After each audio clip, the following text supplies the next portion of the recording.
Punjabi radio USA ਸੁਣ ਰਹੇ ਸਾਰੇ ਹੀ ਮਾਣਯੋਗ ਅਤੇ ਸਤਿਕਾਰਤ ਸਰੋਤਿਆਂ ਨੂੰ ਪਿਆਰ ਸਤਿਕਾਰ ਸਹਿਤ ਨਿੱਘੀ ਜਿਹੀ ਸਤਿ ਸ੍ਰੀ ਅਕਾਲ ਸਭ ਨੂੰ ਜੀ ਨੂੰ ਆਖਦੇ ਹਾਂ। ਸੋ ਤੇ ਪ੍ਰੋਗਰਾਮ ਦੇ ਵਿੱਚ ਸਵਾਗਤ ਹੈ। ਅਪਡੇਟ ਅਮਰੀਕਾ ਪ੍ਰੋਗਰਾਮ ਲੈ ਕੇ ਹਾਜ਼ਰ ਹੋ ਚੁੱਕੇ ਹਾਂ। ਮੈਂ ਰਾਜਕਰਨਵੀਰ ਸਿੰਘ, ਮੇਰੇ ਨਾਲ ਜੁੜ ਚੁੱਕੇ ਨੇ ਹਰਜੋਤ ਸਿੰਘ ਖਾਲਸਾ ਜੀ। ਜੀ ਆਇਆਂ ਨੂੰ ਸਵਾਗਤ ਹੈ, ਸਤਿ ਸ੍ਰੀ ਅਕਾਲ। ਸਤਿ ਸ਼੍ਰੀ ਅਕਾਲ, ਧੰਨਵਾਦ ਜੀ ਆਇਆਂ ਨੂੰ। ਪੰਜਾਬੀ ਰੇਡੀਓ USA ਦੇ ਜਿੰਨੇ ਵੀ ਸਰੋਤੇ ਸਾਡੇ ਸਾਰੇ ਹੀ AM ਸਟੇਸ਼ਨ, FM ਸਟੇਸ਼ਨ, ਘਰਾਂ ਦੇ ਵਿੱਚ ਰੇਡੀਓ ਸੈਟਸ ਦੇ ਰਾਹੀਂ, ਟੈਲੀਫੋਨ ਦੇ ਰਾਹੀਂ, ਫੇਸਬੁੱਕ, YouTube ਤੇ ਲਾਈਵ ਦੇਖ ਰਹੇ ਹੋ, ਸੁਣ ਰਹੇ ਹੋ, ਸਾਰਿਆਂ ਨੂੰ ਜੀ ਆਇਆਂ ਨੂੰ ਤੇ ਬਹੁਤ ਹੀ ਪਿਆਰ ਤੇ ਸਤਿਕਾਰ ਭਰੀ ਸਤਿ ਸ਼੍ਰੀ ਅਕਾਲ।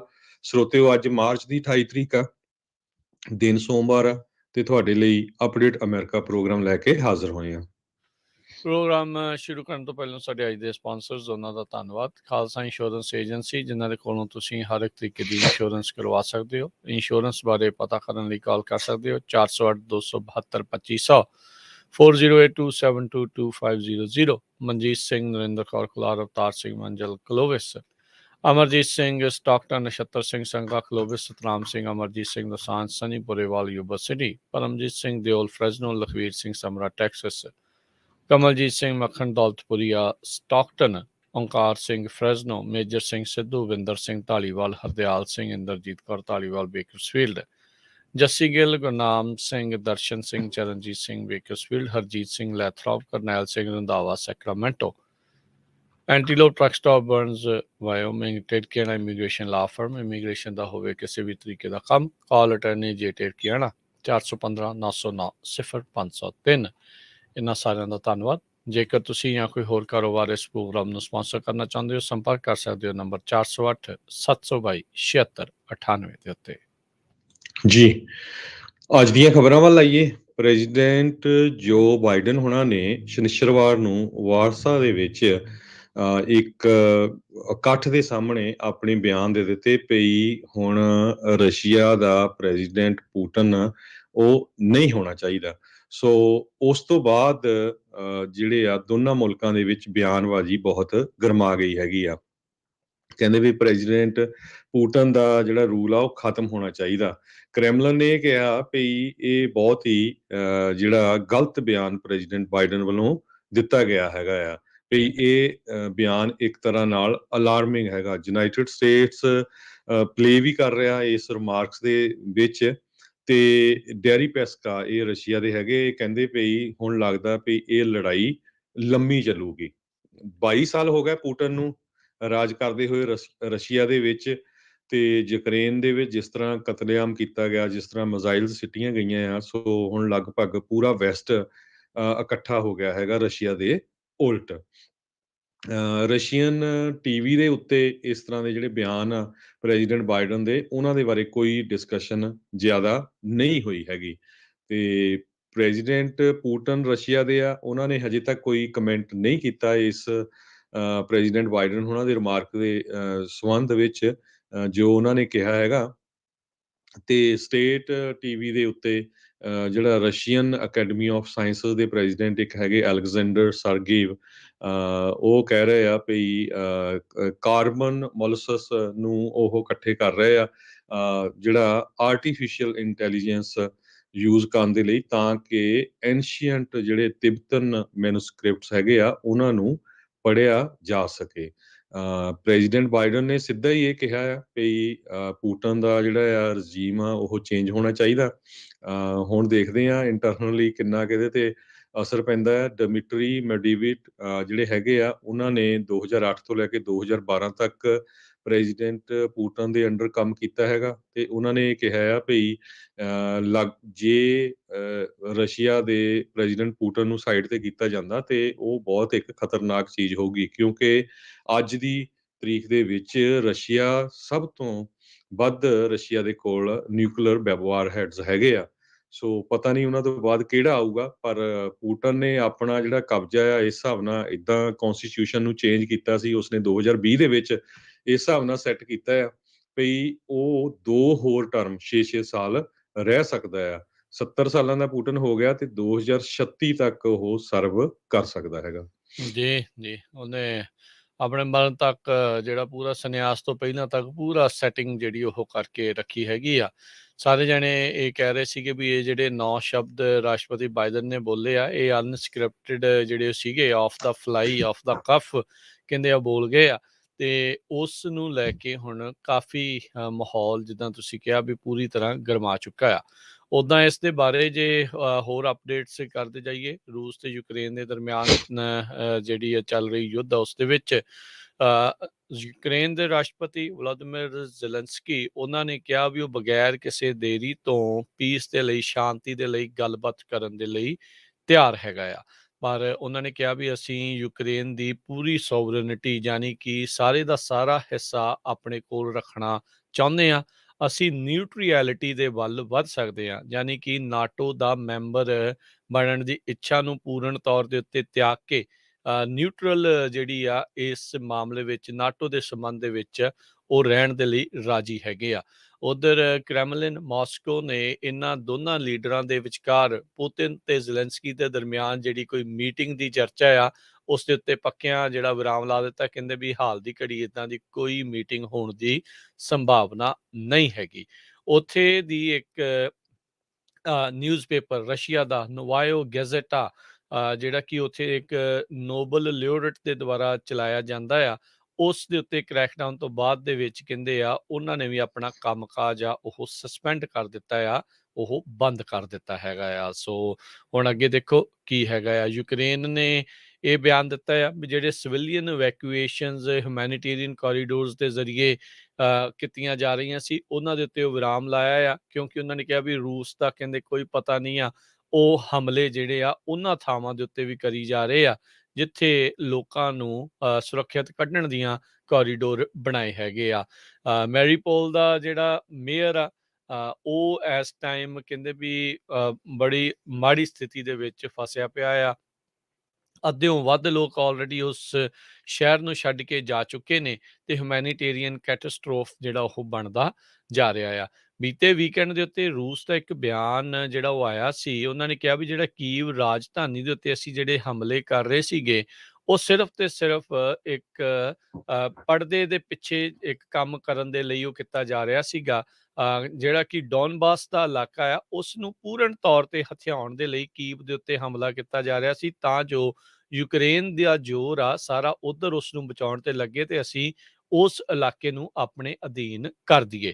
ਹੁਣ ਇਹ ਉਹਨਾਂ ਨੇ ਕਿਹਾ ਵੀ ਅਸੀਂ ਹੁਣ ਉਸ ਸਟ੍ਰੈਟਜੀ ਦੇ ਵਿੱਚ ਤਬਦੀਲੀਆਂ ਜਿਹੜੀਆਂ ਉਹ ਲਿਆਉਣ ਜਾ ਰਹੇ ਆ, ਕੀਵ ਉੱਤੇ ਹਮਲੇ ਆ ਉਹ ਘਟਾਉਣਗੇ। ਸੋ ਕੀਵ ਨੇ, ਜਿੱਦਾਂ ਆਪਾਂ ਕਿਹਾ ਵੀ ਜ਼ੈਲੈਂਸਕੀ ਆ, ਉਹਨਾਂ ਨੇ ਕਿਹਾ ਵੀ ਉਹ ਨਿਊਟਰਲ ਸਟੇਟਸ ਨਾਟੋ ਦੇ ਮਾਮਲੇ ਦੇ ਵਿੱਚ ਲਿਆਉਣ ਦੇ ਲਈ, ਅਡਾਪਟ ਕਰਨ ਦੇ ਲਈ ਤਿਆਰ ਨੇ, ਪ੍ਰਿਪੇਅਰ ਕਰ ਰਹੇ ਨੇ। ਤੇ ਮਾਸਕੋ ਦੇ ਨਾਲ ਨੈਗੋਸ਼ੀਏਸ਼ਨਸ ਆ ਉਹ ਅਗਲੇ ਗੇੜ ਦੀਆਂ ਜਿਹੜੀਆਂ ਗੱਲਬਾਤ ਆ ਉਸ ਦੇ ਲਈ ਤਿਆਰੀ ਵਿੱਢ ਰਹੇ ਨੇ। ਹੁਣ ਦੇਖੋ ਕੀ ਬਣਦਾ ਹੈਗਾ। ਉਧਰ ਯੂਰਪੀਅਨ ਸੰਘ ਨੇ ਗੋਲਡਨ ਪਾਸਪੋਰਟ ਸਕੀਮਸ ਆ ਉਸ ਨੂੰ ਬੰਦ ਕਰਨ ਦੇ ਲਈ ਗੱਲ ਕਰਨੀ ਸ਼ੁਰੂ ਕਰ ਦਿੱਤੀ ਆ। ਇਸ ਦੇ ਨਾਲ ਰਸ਼ੀਅਨਸ ਨੂੰ ਜਿਹੜਾ ਵੀਜ਼ੇ ਦਿੱਤੇ ਜਾਂਦੇ ਆ ਉਸ ਦੇ ਵਿੱਚ ਵੀ ਉਹ ਰੋਕ ਲਾ ਸਕਦੇ ਆ। ਸੋ ਇਹ ਕਾਫੀ ਜਿਹੜੇ ਹਰਜੋਤ ਸਿੰਘ ਜੀ ਚੇਂਜਸ ਦੇਖਣ ਨੂੰ ਮਿਲ ਰਹੇ ਹੈਗੇ ਆ। ਯੂਕਰੇਨ ਦਾ ਸਟੈਂਡ ਵੀ ਹੁਣ ਥੋੜਾ ਇਸ ਹਿਸਾਬ ਦੇ ਨਾਲ ਨਰਮ ਪੈ ਰਿਹਾ। ਉਹਨਾਂ ਨੂੰ ਵੀ ਪਤਾ ਆ ਵੀ ਲੰਮੇ ਸਮੇਂ ਜੇ ਚੱਲੀ ਯੁੱਧ ਆ ਉਸ ਦੇ ਵਿੱਚ ਐਕਚੁਅਲੀ ਨੁਕਸਾਨ ਜਿਹੜਾ ਯੂਕਰੇਨ ਦਾ ਹੀ ਆ। ਸਾਰਾ ਜਿਹੜਾ ਜਾਨੀ ਮਾਲੀ ਨੁਕਸਾਨ ਆ ਉਹ ਬੁਰੀ ਤਰ੍ਹਾਂ, ਜਿਹੜੇ ਸ਼ਹਿਰ ਆ ਉਹ ਤਹਿਸ ਨਹਿਸ ਹੋਣੇ, ਤਬਾਹ ਹੋ ਜਾਣੇ, ਉਹ ਇਸ ਹਿਸਾਬ ਦੇ ਨਾਲ ਯੂਕਰੇਨ ਦਾ ਹੀ ਨੁਕਸਾਨ ਹੋ ਰਿਹਾ ਹੈਗਾ ਆ। ਇਹ ਨਹੀਂ ਆ ਵੀ ਰੂਸ ਦਾ ਨੁਕਸਾਨ ਨਹੀਂ ਹੋਇਆ, ਉਹਨਾਂ ਦੇ ਵੀ ਬਹੁਤ ਸਾਰੇ ਜਿਹੜੇ ਫੌਜੀ ਆ ਹੁਣ ਤੱਕ ਮਾਰੇ ਜਾ ਚੁੱਕੇ ਨੇ ਜਾਂ ਫੱਟੜ ਹੋਏ ਨੇ। ਉਹ ਇੱਕ ਚਿੰਤਾ ਦਾ ਜ਼ਰੂਰ ਰੂਸ ਦੇ ਲਈ ਹੋਵੇਗਾ, ਪਰ ਪੁਤਿਨ ਇਸ ਚੀਜ਼ ਨੂੰ ਮੰਨਣ ਦੇ ਲਈ ਅਜੇ ਵੀ ਤਿਆਰ ਨਹੀਂ ਆ। ਮਹੀਨੇ ਤੋਂ ਵੱਧ ਹੋ ਗਿਆ ਹੈ ਜਦੋਂ ਤੋਂ ਪੁਤਿਨ ਨੇ ਇਹ ਹਮਲਾ ਯੂਕਰੇਨ ਦੇ ਉੱਤੇ ਕੀਤਾ ਆ। ਜੀ ਬਿਲਕੁਲ, ਜਿਸ ਤਰ੍ਹਾਂ ਤੁਸੀਂ ਦੱਸਿਆ ਹੈ, ਜ਼ੈਲੈਂਸਕੀ ਜੋ ਯੂਕਰੇਨ ਦੇ ਲੀਡਰ ਹੈਗੇ, ਪ੍ਰੈਜ਼ੀਡੈਂਟ ਵਲੋਡੀਮੀਰ ਜ਼ੈਲੈਂਸਕੀ, ਉਹਨਾਂ ਨੇ ਇਹ ਕਿਹਾ ਆ ਵੀ ਮੈਂ ਇੱਕ ਗਰਾਊਂਡ ਰੂਲ ਸੈਟਅਪ ਕਰਨ ਜਾ ਰਿਹਾ ਹਾਂ ਪੀਸ ਐਗਰੀਮੈਂਟ ਦੇ ਲਈ ਰਸ਼ੀਆ ਦੇ ਨਾਲ, ਜਿਹਦੇ ਵਿੱਚ ਜਿਸ ਤਰ੍ਹਾਂ ਤੁਸੀਂ ਦੱਸਿਆ ਹੀ ਆ ਵੀ ਉਹ ਚਾਹੁੰਦੇ ਆ ਵੀ ਨਿਊਟਰਲ ਰਹਿਣਗੇ, ਨਾਟੋ ਦੇ ਮੈਂਬਰ ਨਹੀਂ ਬਣਨਗੇ। ਇਨਡਾਇਰੈਕਟਲੀ ਇਹੀ ਆ, ਪਰ ਪੁਤਿਨ ਜਿਸ ਤਰ੍ਹਾਂ ਕਲੇਮ ਕਰ ਰਿਹਾ ਵੀ ਮੈਂ ਡੀ ਨਾਜ਼ੀਫਾਈ ਕਰਨਾ ਯੂਕਰੇਨ ਨੂੰ, ਤੇ ਉਹ ਕਹਿੰਦੇ ਵੀ ਸਾਡੇ ਨਾਜ਼ੀ ਵਾਲੀ ਤਾਂ ਕੋਈ ਗੱਲਬਾਤ ਨਹੀਂ ਹੈ, ਤੇ ਨਾ ਹੀ ਜਿਹੜੀਆਂ ਜਿੰਨੀਆਂ ਪਿੱਛੇ ਮੀਟਿੰਗਾਂ ਹੋਈਆਂ ਉਹਨਾਂ ਦੇ ਵਿੱਚ ਇਹ ਗੱਲਬਾਤ ਹੋਈ ਹੈਗੀ ਆ। ਸੋ ਦੇਖਦੇ ਹਾਂ ਆਉਣ ਵਾਲੇ ਦਿਨਾਂ ਦੇ ਵਿੱਚ ਕੀ ਗੱਲਬਾਤ ਹੁੰਦੀ ਆ, ਪਰ ਨੁਕਸਾਨ ਯੂਕਰੇਨ ਦਾ ਵੀ ਹੁਣ ਤੱਕ ਬਹੁਤ ਹੋ ਚੁੱਕਾ ਆ, ਤੇ ਰਸ਼ੀਆ ਵੀ ਫਾਈਨੈਂਸ਼ੀਅਲੀ ਬਹੁਤ ਜ਼ਿਆਦਾ ਹਿੱਟ ਹੋਇਆ। ਯੂਕਰੇਨ ਦੇ ਆਫੀਸ਼ੀਅਲਸ ਨੇ ਇਹ ਕੰਪੇਅਰ ਕੀਤਾ ਰਸ਼ੀਆ ਦੀ ਜਿਹੜੀ ਵਾਰਮਿੰਗ ਹੋਈ ਆ ਖਾਰਕੀਵ ਦੇ ਵਿੱਚ, ਸੈਕੰਡ ਲਾਰਜੈਸਟ ਸਿਟੀ ਆ। ਉਹਨਾਂ ਨੇ ਇਹ ਕਿਹਾ ਵੀ ਇਹ ਇੱਕ ਤਰ੍ਹਾਂ ਨਾਲ ਜਦੋਂ ਨਾਜ਼ੀਆਂ ਨੇ ਅਸੌਲਟ ਕੀਤਾ ਸੀ ਉਸ ਸ਼ਹਿਰ ਦੇ ਉੱਤੇ 1941 ਦੇ ਵਿੱਚ, ਐਗਜ਼ੈਕਟਲੀ ਸੇਮ ਹੀ ਹੋਇਆ ਹੈਗਾ ਆ। ਤੇ ਜਲਾਂਸਕੀ ਕਹਿੰਦੇ ਆ ਵੀ ਉਹਦੇ ਡਿਪਲੋਮੈਟਸ ਤੇ ਰਸ਼ੀਅਨ ਰਿਪਰੈਜ਼ੈਂਟੇਟਿਵਸ ਨੇ ਕਦੇ ਵੀ ਨਾਜ਼ੀਜ਼ਮ ਦੇ ਬਾਰੇ ਗੱਲਬਾਤ ਨਹੀਂ ਕੀਤੀ। ਕਹਿੰਦੇ ਵੀ ਅਸੀਂ ਗਰੰਟੀ ਆਫ ਸਿਕਿਉਰਿਟੀ, ਨਿਊਟਰੈਲਿਟੀ ਤੇ ਯੂਕਰੇਨ ਦਾ ਨਿਊਕਲੀਅਰ ਫ੍ਰੀ ਸਟੇਟਸ ਇਹ ਡਿਸਕਸ ਕਰਨ ਜਾ ਰਹੇ ਆ, ਜਾਂ ਇਹਦੇ ਤੇ ਆਪਾਂ ਐਗਰੀ ਵੀ ਕਰ ਸਕਦੇ ਹੈਗੇ ਆ। ਸੋ ਜ਼ੈਲੈਂਸਕੀ ਨੇ ਮਾਸਕੋ ਦੇ ਵਿੱਚ ਇਹ ਕਿਹਾ, ਮਾਸਕੋ ਦੇ ਜਿਹੜੇ ਜਰਨਲਿਸਟ ਹੈਗੇ ਆ ਉਹਨਾਂ ਨਾਲ ਵੀ ਗੱਲਬਾਤ ਕੀਤੀ ਆ, ਤੇ ਕਹਿੰਦੇ ਪਈ ਰਸ਼ੀਆ ਹੁਣ ਅੱਗੇ ਨਾਲੋਂ ਥੋੜਾ ਜਿਹਾ ਗੱਲਬਾਤ ਕਰਨ ਦੇ ਵਿੱਚ ਨਰਮ ਹੋਇਆ ਹੈਗਾ ਆ। ਜੀ ਉਧਰ ਜਿਹੜੀ ਯੂਕਰੇਨ ਦੀ ਫਾਈਨੈਂਸ ਮਿਨਿਸਟਰ ਜਿਹੜੇ ਹੈਗੇ ਆ, ਉਹਨਾਂ ਨੇ ਕਿਹਾ ਵੀ ਉਹਨਾਂ ਦੀ ਸਰਕਾਰ ਕਿਸੇ ਵੀ ਤਰੀਕੇ ਦੀ ਟੈਰੀਟੋਰੀਅਲ ਲਾਸਿਸ, ਯਾਨੀ ਕਿ ਜ਼ਮੀਨ ਉਹਨਾਂ ਦੇ ਹੱਥੋਂ ਖਿਸਕ ਜਾਵੇ, ਚਾਹੇ ਉਹ ਡੋਨਬਾਸ ਦਾ ਇਲਾਕਾ ਆ, ਮੈਰੀਪੋਲ ਦਾ ਇਲਾਕਾ, ਜਾਂ ਕੋਈ ਵੀ ਇਲਾਕਾ ਆ, ਉਸ ਦੇ ਲਈ ਤਿਆਰ ਨਹੀਂ ਹੈ। ਕਹਿੰਦੇ ਵੀ ਅਸੀਂ ਉਸ ਚੀਜ਼ ਦੇ ਉਲਟ ਹੈਗੇ ਆ, ਤੇ ਚਾਹੇ ਉਹ ਰੂਸ ਦੇ ਨਾਲ ਸੰਧੀ ਕਰਦੇ ਆ, ਸਮਝੌਤਾ ਕਰਦੇ ਆ, ਗੱਲਬਾਤ ਕਰਦੇ ਆ, ਪਰ ਉਹ ਆਪਣੇ ਇਲਾਕੇ ਦਾ ਇੱਕ ਵੀ ਇੰਚ ਤਿਆਗਣ ਨੂੰ, ਛੱਡਣ ਨੂੰ ਤਿਆਰ ਨਹੀਂ ਨੇ। ਸੋ ਹੁਣ ਇਹ ਇੱਦਾਂ ਜੇ ਕਾਮਯਾਬੀ ਹੋ ਜਾਂਦੀ ਆ, ਹੋ ਸਕਦਾ ਵੀ ਆਪਣੀ ਪਿੱਠੂ ਸਰਕਾਰ ਯੂਕਰੇਨ ਦੇ ਦੋ ਹਿੱਸੇ ਕਰਕੇ ਇੱਕ ਪਾਸੇ ਜਿਹੜੀ ਉਹ ਪੁਤਿਨ ਜਿਹੜੀ ਉਹ ਬਿਠਾ ਵੀ ਦੇਵੇ। ਸੋ ਇਵੈਂਚੁਅਲੀ ਜਿਹੜਾ ਉਹ ਹੌਲੀ ਹੌਲੀ ਜਿਹੜਾ ਉਹ ਚਾਹੁੰਦਾ ਆ। ਸੋ ਪ੍ਰੋਪੋਗੰਡਾ ਕਹਿੰਦੇ ਰੂਸ ਦੇ ਟੀਵੀਜ਼ ਦੇ ਉੱਤੇ ਇਹ ਚੱਲ ਰਿਹਾ ਆ, ਪੁਰਾਣਾ ਜਿਹੜਾ ਆ ਪੁਰਾਣੇ ਕਈ ਦਹਾਕੇ ਪਹਿਲੋਂ ਦਾ ਪ੍ਰੋਪੋਗੰਡਾ ਦੁਬਾਰਾ ਆ ਰਿਹਾ ਆ ਵੀ ਯੂਕਰੇਨ ਰੂਸ ਦਾ ਹੀ ਇੱਕ ਹਿੱਸਾ ਹੈਗਾ ਆ, ਉਹ ਸਾਡੇ ਨਾਲ ਹੀ ਨੇ ਤੇ ਅਸੀਂ ਉਹਨਾਂ ਨੂੰ ਮਿਲਾ ਕੇ ਹੀ ਰਵਾਂਗੇ। ਸੋ ਇਹ ਚੀਜ਼ਾਂ ਜਿਹੜੀਆਂ ਮੁੜ ਦੁਬਾਰਾ ਉੱਭਰ ਕੇ ਆ ਰਹੀਆਂ ਆ। ਸੋ ਇੰਟੈਂਸੀਫਿਕੇਸ਼ਨ ਯੁੱਧ ਨੂੰ ਲੈ ਕੇ ਦੀ ਛੱਡ ਕੇ ਉਹ ਤਾਂ ਜਿਹੜੀ ਚੱਲ ਹੀ ਰਿਹਾ ਹੈਗਾ ਆ, ਉਹ ਨੁਕਸਾਨ ਤਾਂ ਜਿਹੜਾ ਹੋ ਹੀ ਰਿਹਾ ਆ, ਪਰ ਹੁਣ ਨੈਗੋਸੀਏਸ਼ਨ ਦੇ ਉੱਤੇ ਜ਼ੋਰ ਜਿਹੜਾ ਉਹ ਚੱਲ ਰਿਹਾ। ਜ਼ੈਲੈਂਸਕੀ ਵੀ ਦੇਖ ਰਿਹਾ ਆ ਵੀ ਹੁਣ ਗੱਲਬਾਤ ਕੀਤੇ ਬਗੈਰ, ਟੇਬਲ ਤੇ ਗੱਲਬਾਤ ਕੀਤੇ ਬਗੈਰ ਇਸ ਦਾ ਕੋਈ ਹੱਲ ਨਿਕਲਦਾ ਨਹੀਂ ਨਜ਼ਰ ਆ ਰਿਹਾ, ਕਿਉਂਕਿ ਤਕਰੀਬਨ ਸਾਰੀਆਂ ਪਾਰਲੀਮੈਂਟਾਂ ਦੇ ਵਿੱਚ ਉਹ ਬੋਲ ਚੁੱਕਾ ਆ, ਹਰ ਇੱਕ ਨੂੰ ਉਹ ਕਹਿ ਚੁੱਕਾ ਆ ਵੀ ਨੋ ਫਲਾਈ ਜ਼ੋਨ ਲਾ ਦਿਓ, ਹਥਿਆਰ ਦੇ ਦਿਓ। ਜਿੰਨੀ ਕੁ ਮਦਦ ਜਿਹੜੇ ਕੋਈ ਮੁਲਕ ਕਰ ਰਹੇ ਆ, ਉਹ ਥੋੜ੍ਹੀ ਬਹੁਤੀ ਸਹਿੰਦੀ ਸਹਿੰਦੀ ਜਿਹੜੀ ਉਸਦੀ ਉਹ ਕਰੀ ਜਾ ਰਹੇ ਆ, ਪਰ ਯੂਕਰੇਨ ਰੂਸ ਦੇ ਮੋਹਰੇ ਮਿਲਟਰੀ ਪਾਵਰ ਦੇ ਮੁਕਾਬਲੇ ਅਜੇ ਬਹੁਤ ਹੀ ਨਿਮਾਣਾ ਜਿਹਾ ਤੇ ਛੋਟਾ ਜਿਹਾ ਹੈਗਾ। ਸੋ ਆਈ ਥਿੰਕ ਉਹ ਇਹੀ ਸੋਚ ਰਿਹਾ ਵੀ ਹੁਣ ਭਾਈ ਸ਼ਾਂਤੀ ਆਉਣੀ ਚਾਹੀਦੀ ਆ। ਦੇਖੋ ਸਾਲਾਂ ਬੱਧੀ ਜਿਹੜਾ ਵੀ ਇਨਫਰਾਸਟਰਕਚਰ ਢਾਂਚਾ ਤਿਆਰ ਹੋਇਆ ਹੁੰਦਾ ਆ, ਅਜਿਹੇ ਯੁੱਧਾਂ ਦੇ ਵਿੱਚ ਉਹ ਸਾਰਾ ਕੁਛ ਤਹਿਸ ਨਹਿਸ ਹੋ ਜਾਂਦਾ ਆ। ਅਗਲੇ ਕਈ ਸਾਲ, ਦਹਾਕਿਆਂ ਬੱਧੀ ਜਿਹੜੇ ਉਹ ਲੱਗ ਜਾਂਦੇ ਆ ਮੁੜ ਉਸ ਸਥਿਤੀ ਦੇ ਵਿੱਚ ਦੁਬਾਰਾ ਆਉਣ ਦੇ ਲਈ। ਸੋ ਇਹ ਹੁਣ ਦੇਖੋ ਕਿੱਥੇ ਜਾ ਕੇ ਜਿਹੜੀ ਆ ਇਹ ਨਤਾਰਾ ਉਹ ਹੁੰਦਾ ਹੈ। ਅਗਲੀ ਖਬਰ ਵੱਲ ਚੱਲੀਏ। ਜਰਮਨੀ G7 ਜਿਹੜੇ ਮੁਲਕ ਆ ਉਹਨਾਂ ਨੇ ਅੱਜ ਰਸ਼ੀਆ ਦੀ ਉਸ ਡਿਮਾਂਡ ਨੂੰ ਰਿਜੈਕਟ ਕਰ ਦਿੱਤਾ ਆ, ਜਿਹਦੇ ਵਿੱਚ ਰਸ਼ੀਆ ਨੇ ਇਹ ਕਿਹਾ ਸੀ ਵੀ ਜਿਹੜੀ ਪੇਮੈਂਟ ਆ ਉਹ ਰੂਬਲ ਦੇ ਵਿੱਚ ਹੋਵੇ, ਜਾਣੀ ਕਿ ਰਸ਼ੀਆ ਦੀ ਕਰੰਸੀ ਦੇ ਵਿੱਚ ਹੋਵੇ। ਜਰਮਨ ਦੇ એનર્ਜੀ ਮਿਨਿਸਟਰ ਤੇ ਗਰੁੱਪ ਆਫ 7 ਮੇਜਰ ਇਕੋਨਮੀਜ਼ ਉਹਨਾਂ ਨੇ ਐਗਰੀ ਕੀਤਾ ਆ ਵੀ ਅਸੀਂ ਰਸ਼ੀਆ ਦੀ ਇਸ ਮੰਗ ਦੇ ਨਾਲ ਸਹਿਮਤ ਨਹੀਂ ਆ, ਤੇ ਨਾ ਹੀ ਅਸੀਂ ਰਸ਼ੀਆ ਨੂੰ ਰੂਬਲ ਦੇ ਵਿੱਚ ਕਰੰਸੀ ਦੇਵਾਂਗੇ ਗੈਸ ਖਰੀਦਣ ਦੇ ਲਈ। ਰੋਬਰਟ ਹੈਵਿਕ ਇੱਕ ਉਹਨਾਂ ਨੇ ਰਿਪੋਰਟਰਸ ਨੂੰ ਦੱਸਿਆ ਵੀ ਅਸੀਂ ਸਾਰੇ ਮੁਲਕਾਂ ਨੇ ਇਹ ਐਗਰੀਮੈਂਟ ਕਰ ਲਿਆ ਹੈਗਾ ਆ, France, Germany, Italy, Japan, US, UK ਤੇ ਕੈਨੇਡਾ। ਫਰਾਈਡੇ ਇਹਨਾਂ ਦੀ ਮੀਟਿੰਗ ਹੋਈ ਸੀ ਯੂਰਪੀਅਨ ਯੂਨੀਅਨ ਦੀ, ਉਹਦੇ ਵਿੱਚ ਇਹ ਡਿਸਾਈਡ ਕੀਤਾ ਗਿਆ ਹੈਗਾ ਆ। ਪੁਟਿਨ ਨੇ ਇਹ ਕਿਹਾ ਸੀ ਵੀ ਰਸ਼ੀਆ ਤੋਂ ਜਿਹੜਾ ਵੀ ਸਮਾਨ ਲੈ ਰਿਹਾ ਹੈ ਉਹ ਸਾਰਾ ਕੁਝ ਉਹਦੀ ਪੇਮੈਂਟ ਰੂਬਲ ਦੇ ਵਿੱਚ ਹੋਊਗੀ, ਖਾਸ ਕਰਕੇ ਉਹਨਾਂ ਮੁਲਕਾਂ ਤੋਂ ਜਿਹੜੇ ਅਨਫ੍ਰੈਂਡਲੀ ਹੈਗੇ ਆ, ਜਿਹੜੇ ਉਸ ਰਸ਼ੀਆ ਦੇ ਉਲਟ ਹੈਗੇ ਆ। ਇੱਕ ਤਰ੍ਹਾਂ ਦੇ ਨਾਲ ਕਹਿੰਦੇ ਪਈ ਰੂਬਲ ਕਲੈਪਸ ਹੋਣ ਦੇ ਕੰਢੇ ਦੇ ਉੱਤੇ ਆ। ਆਪਾਂ ਦੇਖਿਆ ਵੀ ਕਿੰਨੀ ਪ੍ਰਾਈਸ ਰੂਬਲ ਦੀ ਪਿਛਲੇ 1 ਮਹੀਨੇ ਦੇ ਦੌਰਾਨ ਘਟ ਗਈ ਆ, ਜਦੋਂ ਤੋਂ ਹੀ ਰਸ਼ੀਆ ਯੂਕਰੇਨ ਦੇ ਵਿੱਚ ਫਰਵਰੀ 24 ਨੂੰ ਐਂਟਰ ਕੀਤਾ ਸੀ। ਉਸ ਤੋਂ ਬਾਅਦ ਹੀ ਜਦੋਂ ਇੰਨੀਆਂ ਬੰਦਸ਼ਾਂ ਲੱਗ ਗਈਆਂ ਤੇ ਰੂਬਲ ਦੀ ਜਿਹੜੀ ਕੀਮਤ ਆ ਉਹ ਘਟਣੀ ਹੋ ਗਈ ਸੀਗੀ। ਤੇ ਇਸੇ ਤਰ੍ਹਾਂ ਇੱਕ ਰਿਪੋਰਟਰ ਨੇ ਰਸ਼ੀਆ ਦੇ ਸਪੋਕਸਪਰਸਨ ਡਮਿਟਰੀ ਪੈਸਕੋਵ ਉਹਨਾਂ ਨੂੰ ਪੁੱਛਿਆ ਭਈ ਇਹਦੇ ਬਾਰੇ ਤੁਸੀਂ ਕੀ ਕਹਿਣਾ ਚਾਹੁੰਦੇ ਆ? ਤੇ ਉਹਨਾਂ ਨੇ ਇਹ ਕਿਹਾ ਭਈ ਜੇ ਉਹ ਮੁਲਕ ਕਹਿੰਦੇ ਆ ਵੀ ਅਸੀਂ ਰੂਬਲ ਦੇ ਵਿੱਚ ਨਹੀਂ ਦੇਣੀ ਹੈਗੀ ਪੇਮੈਂਟ, ਤੇ ਫਿਰ ਤੁਸੀਂ ਕੀ ਕਰੋਗੇ? ਉਹ ਕਹਿੰਦੇ ਵੀ ਅਸੀਂ ਫ੍ਰੀ ਗੈਸ ਨਹੀਂ ਕਿਸੇ ਨੂੰ ਦੇਣ ਲੱਗੇ, ਤੇ ਅਸੀਂ ਕੱਟ ਕਰ ਸਕਦੇ ਹੈਗੇ ਆ।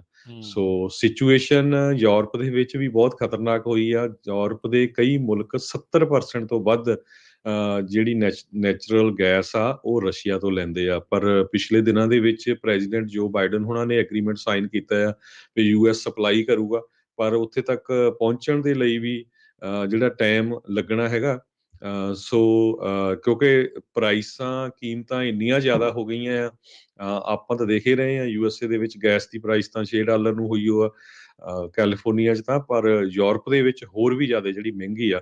ਸੋ ਆਮ ਲੋਕ ਦੇ ਡਰ ਤੋਂ ਵੀ ਜਿਹੜੇ ਲੀਡਰ ਆ ਉਹ ਵੀ ਥੋੜੇ ਬੜੇ ਹੌਲੀ ਹੌਲੀ ਪੈਰ ਰੱਖ ਰਹੇ ਆ ਆਪਣੇ, ਵੀ ਕਿਤੇ ਜਿਹੜੀਆਂ ਲੋਕ ਆ ਉਹਨਾਂ ਸਰਕਾਰਾਂ ਦੇ ਉਲਟ ਨਾ ਹੋ ਜਾਣ, ਕਿਉਂਕਿ ਲੋਕਾਂ ਨੇ ਅਲਟੀਮੇਟਲੀ ਤਾਂ ਆਪਣੀ ਤੇ ਦੇਖਣਾ ਵੀ ਸਾਡੇ ਦੇ ਉੱਤੇ ਕਿੰਨਾ ਕੁ ਜਿਹੜਾ ਅਸਰ ਪੈਂਦਾ ਹੈਗਾ ਆ। ਜੀ। ਅਗਲੀ ਜਿਹੜੀ ਹਰਜੋਤ ਸਿੰਘ ਦੀ ਗੱਲ ਕਰਦੇ ਜਾਈਏ, ਅੱਜ ਰਾਸ਼ਟਰਪਤੀ ਜੋ ਬਾਈਡਨ ਜਿਹੜੇ ਬੀਤੇ ਵੀਕ ਦੇ ਵਿੱਚ ਯੂਰਪ ਦੇ ਦੌਰੇ ਤੇ ਸੀ, ਉਹਨਾਂ ਨੇ ਵਾਪਸ ਆ ਕੇ ਜਿਹੜੀ ਹੁਣ ਗੱਲ ਆਖੀ ਆ ਬਿਲੀਅਨੇਅਰ ਮਿਨੀਮਮ ਇਨਕਮ ਟੈਕਸ, ਇਸ ਪ੍ਰਪੋਜ਼ਲ ਦੇ ਤਹਿਤ ਉਹ 20% ਮਿਨੀਮਮ ਟੈਕਸ ਰੇਟ ਰੱਖਣਾ ਚਾਹੁੰਦੇ ਆ ਉਹਨਾਂ ਯੂਐਸ ਹਾਊਸ ਹੋਲਡਸ ਦੇ ਉੱਤੇ ਜਿਨ੍ਹਾਂ ਦੀ ਕੁੱਲ ਕਹਿ ਲਓ ਵੀ ਉਹਨਾਂ ਦੀ $100 ਮਿਲੀਅਨ ਤੋਂ ਵੱਧ ਵਰਥ ਜਿਹੜੀ ਉਹ ਹੈਗੀ ਆ। ਸੋ ਕਹਿੰਦੇ ਵੀ ਇਸ ਦੇ ਨਾਲ ਤਕਰੀਬਨ 700 ਪਰਿਵਾਰਾਂ ਦੇ ਉੱਤੇ ਜਿਹੜਾ ਉਹ ਅਸਰ ਜਿਹੜਾ ਉਹ ਪੈਣਾ ਆ। 20% ਮਿਨੀਮਮ ਟੈਕਸ ਰੇਟ ਜੇ ਇਹ ਲਾਉਂਦੇ ਨੇ, ਬਿਲੀਅਨੇਅਰ ਜਿਹੜਾ ਮਿਨੀਮਮ ਇਨਕਮ ਟੈਕਸ ਰੇਟ। ਸੋ ਕਹਿੰਦੇ ਵੀ ਇਹ ਜਿਹੜਾ ਰੈਵਨਿਊ ਆ ਇਸ ਤੋਂ ਜੇ ਜਨਰੇਟ ਹੁੰਦਾ ਆ ਤਾਂ ਉਹ ਕਾਫੀ ਕੁਛ ਜਿਹੜਾ ਉਹ ਬਣ ਸਕਦਾ। ਕਹਿੰਦੇ ਵੀ ਵੈਲਦੀ ਹਾਊਸ ਹੋਲਡਸ ਦੇ ਉੱਤੇ ਹੀ ਇਹ ਜਿਹੜਾ ਟੈਕਸ ਲਾਉਣ ਬਾਰੇ ਸੋਚ ਰਹੇ ਹੈਗੇ ਨੇ। ਸੋ ਕਹਿੰਦੇ ਵੀ ਜੀ ਅਜੇ ਇਹ ਨਹੀਂ ਪਤਾ ਵੀ ਇਹਨਾਂ ਦੇ ਜਿਹੜੇ ਦੋ ਸੈਨੇਟਰਸ ਖਾਸ ਕਰਕੇ ਜੋ ਮੈਨਸ਼ਨ ਵੈਸਟ ਵਰਜੀਨੀਆ ਤੋਂ ਤੇ ਕ੍ਰਿਸਟਨ ਸਿਨੇਮਾ ਜਿਹੜੇ ਐਰੀਜ਼ੋਨਾ ਤੋਂ ਹੈਗੇ ਆ, ਵੀ ਉਹ ਇਹਨਾਂ ਦੇ ਇਸ ਪ੍ਰਪੋਜ਼ਲ ਦੇ ਵਿੱਚ ਸਾਥ ਵੀ ਦੇਣਗੇ। ਉਧਰ ਬਜਟ ਦਾ ਪ੍ਰਪੋਜ਼ਲ ਵੀ ਇਹਨਾਂ ਨੇ ਹਰਜੋਤ ਸਿੰਘ ਜੀ ਦਿੱਤਾ ਹੈਗਾ ਆ। $5.8 ਟ੍ਰਿਲੀਅਨ ਦੀ ਜਿਹੜੀ ਇਸ ਵਾਰ ਖਰਚਾ ਆ ਉਹ ਕਰਨਗੇ। ਫਿਜ਼ੀਕਲ ਈਅਰ ਦੇ ਵਿੱਚ ਸਪੈਂਡਿੰਗ, ਫੈਡਰਲ ਸਪੈਂਡਿੰਗ ਜਿਹੜੀ ਹੋਊਗੀ 2023 ਦੇ ਫਿਜ਼ੀਕਲ ਜਿਹੜੇ ਈਅਰ ਦੀ, ਜਿਹੜੀ ਕਿ ਅਕਤੂਬਰ ਤੋਂ ਸ਼ੁਰੂ ਹੋਣੀ ਆ। ਸੋ ਕਹਿੰਦੇ ਵੀ ਜਿਹੜਾ ਕਿਆਸਰਾਈਆਂ ਲਾ ਰਹੀਆਂ ਸੀ ਉਸ ਦੇ ਮੁਤਾਬਕ ਇਹ ਥੋੜਾ ਜਿਹਾ ਘੱਟ ਹੈਗਾ ਆ। ਤੇ ਜਿਹੜਾ ਡੈਫਿਸਿਟ ਆ ਇਸ ਦੇ ਵਿੱਚ $1.15 ਟ੍ਰਿਲੀਅਨ ਦਾ ਰਹੇਗਾ। $5.8 ਟ੍ਰਿਲੀਅਨ ਦੇ ਇਸ ਬਜਟ ਪ੍ਰਪੋਜ਼ਲ ਦੇ ਵਿੱਚੋਂ $795 ਬਿਲੀਅਨ ਉਹ ਡਿਫੈਂਸ ਦੇ ਲਈ ਜਾਣਗੇ। $915 ਬਿਲੀਅਨ ਜਿਹੜੇ ਡੋਮੈਸਟਿਕ ਪ੍ਰੋਗਰਾਮਸ ਆ ਉਹਨਾਂ ਦੇ ਲਈ ਜਾਊਗੇ, ਤੇ ਬਾਕੀ ਜਿਹੜੇ ਰਿਮੇਨਿੰਗ ਬੈਲੈਂਸ ਆ ਉਹ ਜਿਹੜੀ ਮੈਂਡੇਟੋਰੀ ਸਪੈਂਡਿੰਗ ਹੁੰਦੀ ਆ ਜਿਨ੍ਹਾਂ 'ਚ ਸੋਸ਼ਲ ਸਿਕਿਉਰਿਟੀ, ਮੈਡੀਕੇਅਰ, ਮੈਡੀਕੇਟ ਤੇ ਜਿਹੜਾ ਨੈਟ ਇੰਟਰਸਟ ਆ ਨੈਸ਼ਨਲ ਡੈਟ ਦੇ ਉੱਤੇ ਉਸ ਵੱਲ ਨੂੰ ਵਰਤਿਆ ਜਾਵੇਗਾ। ਸੋ ਜੀ ਕਹਿੰਦੇ ਵੀ ਇਹ ਜਿਹੜਾ ਹਾਇਰ ਟੈਕਸ ਆਊਟਲਾਈਨ ਕੀਤਾ ਗਿਆ ਆ ਇਸ ਦੇ ਨਾਲ $361 ਬਿਲੀਅਨ ਦਾ ਰੈਵਨਿਊ ਜਨਰੇਟ ਹੋਊਗਾ ਅਗਲੇ 10 ਸਾਲਾਂ ਦੇ ਵਿੱਚ। ਤੇ ਇਹ ਜਿਹੜਾ ਮਿਨੀਮਮ ਟੈਕਸ ਜਿਹੜੇ ਬਿਲੀਅਨੇਅਰਸ ਦੇ ਲਈ ਆ ਇਹ ਸਿਰਫ 0.01% ਹਾਊਸ ਹੋਲਡਸ ਹੈਗੇ ਆ ਉਹਨਾਂ ਉੱਤੇ ਹੀ ਲੱਗਣ ਜਾ ਰਿਹਾ ਜੀ ਆ। ਤੇ ਰਾਸ਼ਟਰਪਤੀ ਨੇ ਤਾਂ ਇਹ ਵੀ ਹਰਜੋਤ ਸਿੰਘ ਜੀ ਕਿਹਾ ਸੀਗਾ ਵੀ $4 ਲੱਖ 400,000 ਤੋਂ ਜਿਹੜੇ ਲੋਕ ਘੱਟ ਜਿਨ੍ਹਾਂ ਦੀ ਇਨਕਮ ਆ ਉਹਨਾਂ ਦੇ ਟੈਕਸ ਵਿੱਚ ਕਿਸੇ ਵੀ ਤਰੀਕੇ ਦਾ ਕੋਈ ਵਾਧਾ ਨਹੀਂ ਹੋਵੇਗਾ। ਜੀ ਬਿਲਕੁਲ, ਜਿਹੜਾ ਡੈਫਿਸਿਟ ਆ ਇਹਦੇ ਨਾਲ ਕਹਿੰਦੇ $1 ਟ੍ਰਿਲੀਅਨ ਘਟੂਗਾ ਆਉਣ ਵਾਲੇ 10 ਸਾਲਾਂ 'ਚ। ਆਪਾਂ ਨੂੰ ਪਤਾ ਹੈ ਵੀ ਅਮਰੀਕਾ ਦੇ ਵਿੱਚ ਡੈਫਿਸਿਟ ਇਸ ਟਾਈਮ ਬਹੁਤ ਹੈਗਾ ਆ। ਮਿਲਟਰੀ ਸਪੈਂਡਿੰਗ ਦੇ ਉੱਤੇ 9.8% ਇਨਕਰੀਜ਼ ਕੀਤਾ ਗਿਆ ਹੈ, $773 ਬਿਲੀਅਨ, ਖਾਸ ਕਰਕੇ ਯੂਕਰੇਨ ਦੇ ਵਿੱਚ ਸਪੋਰਟ ਨੂੰ ਲੈ ਕੇ, ਤੇ ਇਸੇ ਤਰ੍ਹਾਂ ਪੁਲਿਸ ਨੂੰ ਲੈ ਕੇ, ਕਿਉਂਕਿ ਬਹੁਤ ਸਾਰੇ ਪ੍ਰੋਗਰੈਸਿਵ ਤਾਂ ਇਹੀ ਸੀ ਵੀ ਡੀਫੰਡ ਦਾ ਪੁਲਿਸ, ਪਰ ਪ੍ਰੈਜ਼ੀਡੈਂਟ ਜੋ ਬਾਈਡਨ ਉਹਨਾਂ ਨੂੰ ਵੀ ਪਤਾ ਲੱਗ ਗਿਆ ਵੀ ਕਿੰਨਾ ਕ੍ਰਾਈਮ ਵਧਿਆ ਹੈਗਾ ਆ। ਆਪਾਂ ਦੇਖਿਆ ਕੈਲੀਫੋਰਨੀਆ ਦੇ ਵਿੱਚ ਤਾਂ। ਸੋ ਉਹਨੂੰ ਦੇਖਦੇ ਹੋਏ 2023 ਦੇ ਵਿੱਚ ਜਿਹੜਾ ਸਪੈਂਡਿੰਗ ਆ ਜਾਂ 2022 ਦੇ ਵਿੱਚ ਪੁਲਿਸ ਦੇ ਉੱਤੇ ਉਹ ਕਾਫੀ ਵਧਾਈ ਗਈ ਆ। $30 ਬਿਲੀਅਨ ਮੈਂਡੇਟੋਰੀ ਸਪੈਂਡਿੰਗ ਟੂ ਸਪੋਰਟ ਲਾ ਐਨਫੋਰਸਮੈਂਟ ਕ੍ਰਾਈਮ ਪ੍ਰੀਵੈਂਸ਼ਨ ਤੇ ਕਮਿਊਨਿਟੀ ਵਾਇਲੈਂਸ ਇੰਟਰਵੈਂਸ਼ਨ ਦੇ ਲਈ, ਹਨਾ। ਇਹ ਉਹਦੇ ਤੇ ਸਪੈਂਡ ਕੀਤਾ ਜਾਊਗਾ। $1.7 billion gun tracking strike force ਦੇ ਲਈ, ਕਿਉਂਕਿ ਚੋਰੀ ਦੀਆਂ ਗੰਨਾਂ ਕ੍ਰਾਈਮ ਲਈ ਵਰਤੀਆਂ ਜਾਂਦੀਆਂ। ਸੋ ਜਾਂ ਜਿਹੜੀਆਂ ਜਿਨ੍ਹਾਂ ਕੋਲ ਲੀਗਲ ਵੀ ਹੈਗੀਆਂ, ਉਹਨਾਂ ਦੀ ਟਰੈਕਿੰਗ ਦੇ ਲਈ ਇੱਕ ਫੋਰਸ ਸੈਟਅਪ ਕੀਤੀ ਜਾਊਗੀ ਵੀ ਕਿਹਦੇ ਕੋਲ ਕਿਹੜੀ-ਕਿਹੜੀ ਗਨ ਹੈਗੀ ਆ। ਉਹਦੇ ਲਈ ਇਹ $1.7 ਬਿਲੀਅਨ ਰੱਖਿਆ ਗਿਆ ਹੈਗਾ। ਸੋ ਜੀ ਦੇਖਦੇ ਹਾਂ ਇਹ 'ਚੋਂ ਬਿਲਕੁਲ ਕਿੰਨਾ ਕੁ ਰਿਸਪੌਂਸ ਬਾਕੀ ਦੇ ਲੋਕਾਂ ਤੋਂ ਆਉਂਦਾ ਜੀ, ਹੈਗਾ। ਇਹਨਾਂ ਦੇ ਆਪਣੇ ਜਿੱਦਾਂ ਪਹਿਲਾਂ ਵੀ ਜ਼ਿਕਰ ਕੀਤਾ ਵੀ ਦੇਖਣਾ ਹੋਊਗਾ ਵੀ ਇਹਨਾਂ ਦੇ ਆਪਣੇ ਸਾਥੀ ਇਹਨਾਂ ਦਾ ਕਿੰਨਾ ਕੁ ਸਾਥ ਜਿਹੜਾ ਉਹ ਦੇਣਗੇ। ਇਹ ਜਿਹੜਾ ਪ੍ਰਪੋਜ਼ਲ ਹੁੰਦਾ ਯੂਜਲੀ ਇਹ ਪੱਥਰ ਤੇ ਲਕੀਰ ਨਹੀਂ ਹੁੰਦੀ, ਇਹ ਜਦੋਂ ਗੱਲਬਾਤ ਹੁੰਦੀ ਹੈ, ਨੈਗੋਸੀਏਸ਼ਨ ਹੁੰਦੀ ਆ ਆਪਸ ਦੇ ਵਿੱਚ ਸੈਨੇਟਰਸ, ਲਾਅ ਮੇਕਰਸ ਦੇ ਦਰਮਿਆਨ, ਉਸ ਦੇ ਵਿੱਚ ਜਿਹੜੀਆਂ ਚੇਂਜਿਸ ਆ ਉਹ ਆਉਂਦੀਆਂ ਹੀ ਹੁੰਦੀਆਂ ਨੇ। ਸੋ ਰਾਸ਼ਟਰਪਤੀ ਬਾਈਡਨ ਸ਼ੁਰੂ ਤੋਂ ਇਹਨਾਂ ਨੇ ਕਦੀ ਵੀ ਨਹੀਂ ਕਿਹਾ ਸੀਗਾ ਵੀ ਜਿਹੜੀ ਪੁਲਿਸ ਦੀ ਜਿਹੜੀ ਫੰਡਿੰਗ ਆ ਉਹ ਘੱਟ ਹੋਣੀ ਚਾਹੀਦੀ ਆ। ਰੌਲਾ ਚਾਹੇ ਜਿੰਨਾ ਮਰਜ਼ੀ ਕੋਈ ਜਿੱਥੇ ਮਰਜ਼ੀ ਪਾ ਰਿਹਾ ਹੋਵੇ, ਅਜੇ ਤੱਕ ਕਿਤੇ ਵੀ ਜਿਹੜੀ ਪੁਲਿਸ ਦੀ ਫੰਡਿੰਗ ਆ ਉਸ ਦੇ ਵਿੱਚ ਕਟੌਤੀ ਜਿਹੜੀ ਉਹ ਨਹੀਂ ਹੋਈ ਹੈਗੀ। ਜਿੱਦਾਂ ਤੁਸੀਂ ਹੁਣ ਜ਼ਿਕਰ ਕੀਤਾ ਹੀ ਹੈ ਵੀ $30 ਬਿਲੀਅਨ ਵਾਧੂ ਫੰਡਿੰਗ ਮੈਂਡੇਟੋਰੀ ਜਿਹੜੀ ਆ ਉਹ ਸਪੈਂਡਿੰਗ ਇਸ ਦੇ ਉੱਤੇ ਕੀਤੀ ਜਾਊਗੀ। ਇੱਕ ਜਿਹੜੇ ਟੈਕਸ ਚੇਂਜਸ ਇਹਨਾਂ ਦੇ ਪ੍ਰਪੋਜ਼ਲ ਦੇ ਵਿੱਚ ਹੈਗੇ ਆ, ਕਾਰਪੋਰੇਟ ਟੈਕਸ ਰੇਟ ਆ ਉਹ 28% ਕੀਤਾ ਜਾ ਰਿਹਾ ਆ ਇਸ ਪ੍ਰਪੋਜ਼ਲ ਦੇ ਤਹਿਤ, ਤੇ ਜਿਹੜਾ ਟਾਪ ਇੰਡੀਵਿਜੂਅਲ ਰੇਟ ਆ ਉਹ 39.6% ਜਿਹੜਾ ਉਹ ਹੋਵੇਗਾ। ਇਹ ਦੋਨਾਂ ਦੇ ਵਿੱਚ ਵਾਧਾ ਜਿਹੜਾ ਉਹ ਹੋ ਰਿਹਾ ਹੈਗਾ ਆ। ਸੋ ਇਹ ਹੁਣ ਦੇਖੋ ਵੀ ਪ੍ਰਪੋਜ਼ਲ ਕਿੰਨੇ ਕੁ ਪਾਣੀ ਦੇ ਵਿੱਚੋਂ ਤਰਦਾ ਆ ਕਿ ਡੁੱਬਦਾ ਆ, ਇਹ ਹੁਣ ਦੇਖਣ ਵਾਲੀ ਗੱਲ ਰਹੇਗੀ। ਜੀ। ਅਗਲੀ ਜਿਹੜੀ ਹਰਜੋਤ ਸਿੰਘ ਜੀ ਗੱਲ ਕਰਦੇ ਜਾਈਏ, ਖਬਰ ਆ ਰਹੀ ਹੈ ਚੀਨ ਤੋਂ, ਜਿੱਥੇ ਆਪਾਂ ਨੂੰ ਪਤਾ ਹੈ ਵੀ COVID-19 ਦੀ ਜਿਹੜੀ ਸ਼ੁਰੂਆਤ ਹੋਈ ਸੀ, ਪਹਿਲੇ ਕੇਸਿਸ ਜਿਹੜੇ ਦੁਨੀਆ ਭਰ ਦੇ ਵਿੱਚੋਂ ਉੱਥੋਂ ਆਉਣੇ ਸ਼ੁਰੂ ਹੋਏ ਸੀ। ਉਧਰ ਸ਼ੈਂਘਹਾਈ ਦੇ ਵਿੱਚ ਇੱਕ ਵਾਰੀ ਫੇਰ ਕਹਿੰਦੇ ਵੀ ਬਹੁਤ ਵੱਡਾ COVID-19 ਦਾ ਲਾਕਡਾਊਨ ਪਿਛਲੇ 2 ਸਾਲਾਂ ਦੇ ਹਿਸਾਬ ਨਾਲ ਦੇਖਿਆ ਜਾਵੇ ਤਾਂ ਉਹ ਸ਼ੁਰੂ ਹੋਣ ਜਾ ਰਿਹਾ ਆ।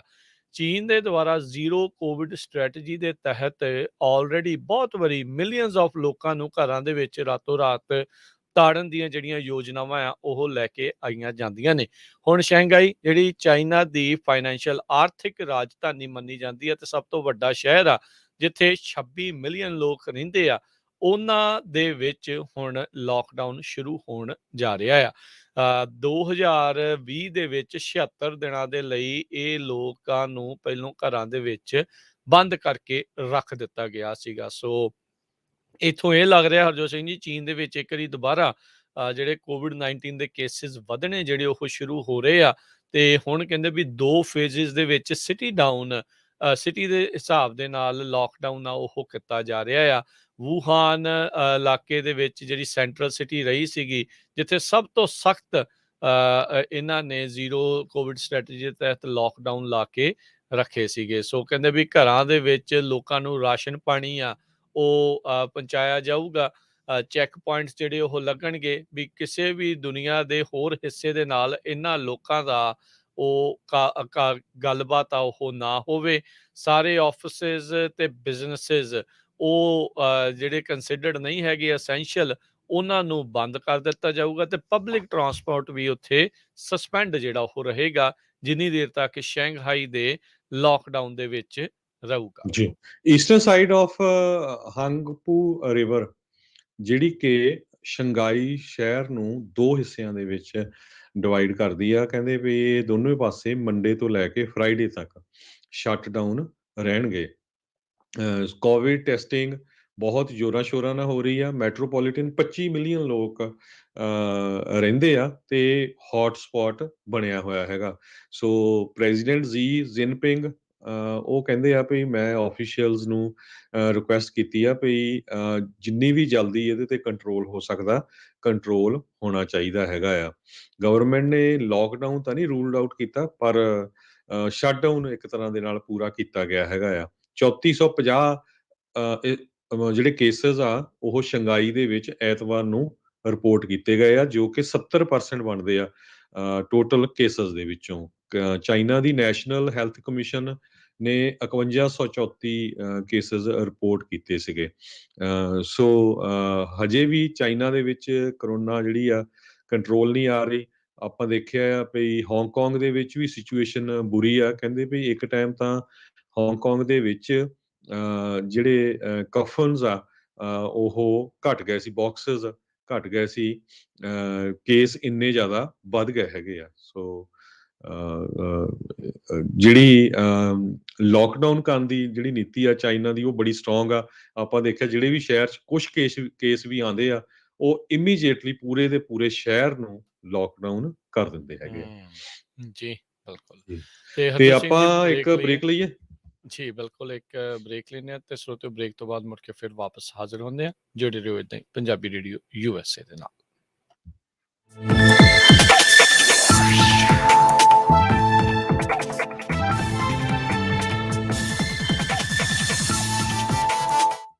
ਤੁਸੀਂ ਸੁਣ ਰਹੇ ਹੋ Punjabi radio USA KOBO Yuba City 1450 AM KIID Sacramento 1470 AM KWRU Fresno 1300 AM KLHC Bakersfield 1350 AM KCVR Stockton Modesto 1570 AM।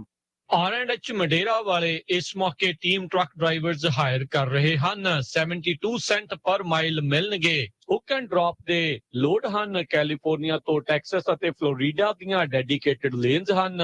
1 ਸਾਲ ਦਾ ਡਰਾਈਵਿੰਗ ਐਕਸਪੀਰੀਅੰਸ ਅਤੇ ਕਲੀਨ ਰੈਕਡ ਹੋਵੇ। ਹੋਰ ਜਾਣਕਾਰੀ ਲਈ ਕਾਲ 5595145653 ਜਾਂ 5593772129 ਜਾਂ 5595142663। R&H trucking.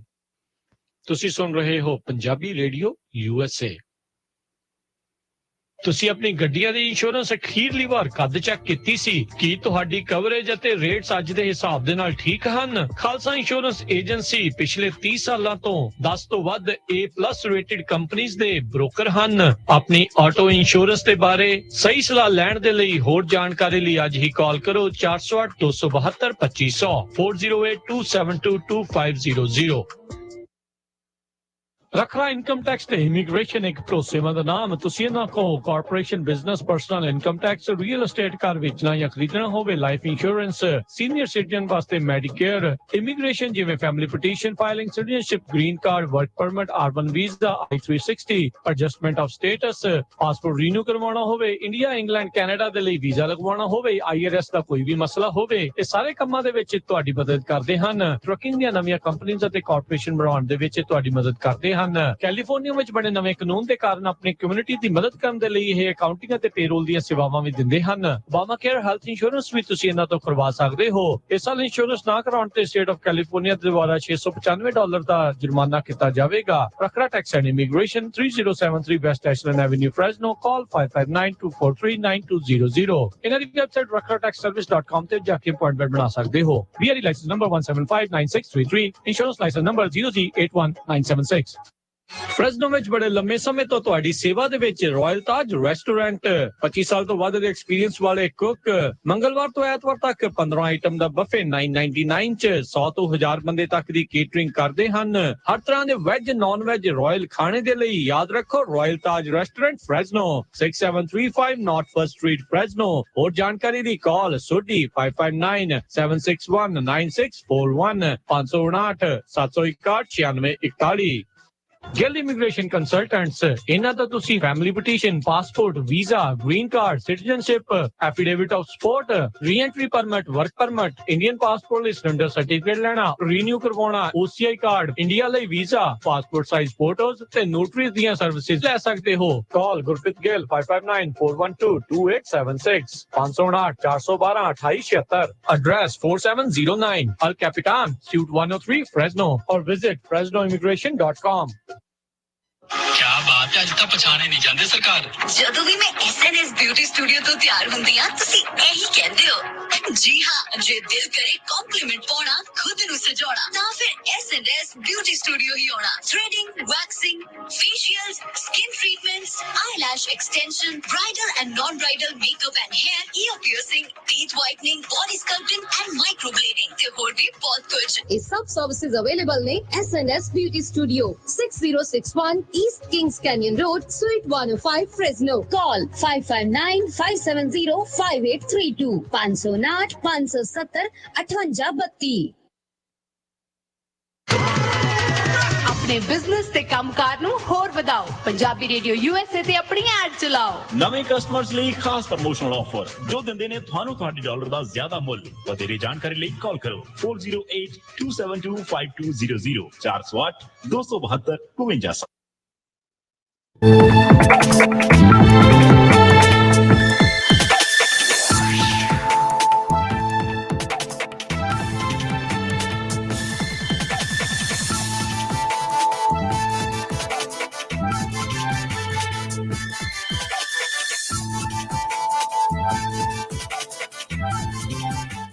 Punjabi radio USA ਸੁਣ ਰਹੇ ਸਾਰੇ ਸਰੋਤਿਆਂ ਨੂੰ ਪਿਆਰ ਸਤਿਕਾਰ ਸਹਿਤ ਨਿੱਘੀ ਜਿਹੀ ਸਤਿ ਸ੍ਰੀ ਅਕਾਲ। ਸਭ ਨੂੰ ਜੀ ਨੂੰ ਆਖਦੇ ਹਾਂ ਸਵਾਗਤ ਹੈ ਮੁੜ ਕੇ ਇੱਕ ਵਾਰੀ ਫੇਰ ਹਰਜੋਤ ਸਿੰਘ ਜੀ ਸਵਾਗਤ ਹੈ। ਸਤਿ ਸ੍ਰੀ ਅਕਾਲ। ਸਤਿ ਸ਼੍ਰੀ ਅਕਾਲ, ਧੰਨਵਾਦ ਜੀ ਆਇਆਂ ਨੂੰ। ਤੇ ਅਗਲੀ ਖਬਰ ਵੱਲ ਚਲੀਏ। ਕੈਲੀਫੋਰਨੀਆ ਦੇ ਵਿੱਚ ਗੈਸ ਦੀਆਂ ਪ੍ਰਾਈਸਿਸ ਪੂਰੇ ਨੇਸ਼ਨ ਦੇ ਵਿੱਚ ਸਭ ਨਾਲੋਂ ਜ਼ਿਆਦਾ ਆ ਤੇ ਬਹੁਤ ਹੀ ਜਿਹੜੀ ਆ ਮਾੜੀ ਹਾਲਤ ਆ। ਹਰ ਕੋਈ ਜਿਹੜਾ ਆ ਉਹ ਫਿਕਰਮੰਦ ਆ ਵੀ ਇਹ ਕੀ ਹੋ ਰਿਹਾ, ਖਾਸ ਕਰਕੇ ਟਰੱਕਿੰਗ ਇੰਡਸਟਰੀ ਵਾਲੇ ਜਾਂ ਜਿਹੜੇ ਲੋਕ ਕਾਰਾਂ ਨੂੰ ਜ਼ਿਆਦਾ ਡਰਾਈਵ ਕਰਦੇ ਉੱਦਾਂ ਦੇ ਬਿਜ਼ਨਸ ਦੇ ਵਿੱਚ ਹੈਗੇ ਆ, ਸੇਲਸ ਵਿੱਚ ਆ। ਤੇ ਕਿਉਂਕਿ ਹਰ ਚੀਜ਼ ਵੱਧ ਰਹੀ ਆ, ਕੱਲੀ ਗੈਸ ਨਹੀਂ, ਗੈਸ ਦੇ ਨਾਲ ਫੂਡ, ਐਵਰੀਥਿੰਗ, ਇਨਫਲੇਸ਼ਨ ਬਹੁਤ ਜ਼ਿਆਦਾ ਵਧੀ ਆ। ਸੋ ਇੱਕ ਕੈਲੀਫੋਰਨੀਆ ਦੇ law maker Republican assembly member James Gallagher ਆ, ਉਹਨਾਂ ਨੇ ਇਹ ਕਿਹਾ ਆ ਵੀ ਗਵਰਨਰ ਨੂੰ ਕੁਛ ਨਾ ਕੁਛ ਕਰਨਾ ਚਾਹੀਦਾ, ਕਿਉਂਕਿ ਕੈਲੀਫੋਰਨੀਆ ਦੇ ਵਿੱਚ $1.27 ਤਾਂ ਕਹਿੰਦੇ ਵੀ ਰੈਗੂਲੇਸ਼ਨਸ, ਟੈਕਸਸ ਤੇ ਫੀਸ ਦੇ ਨਾਲ ਐਸੋਸੀਏਟਡ ਆ ਪਰ ਗੈਲਨ। ਇਸ ਕਰਕੇ ਇੰਨੀ ਜ਼ਿਆਦਾ ਜਿਹੜੀ ਗੈਸ ਦੀ ਪ੍ਰਾਈਸ ਉੱਪਰ ਹੈਗੀ ਆ।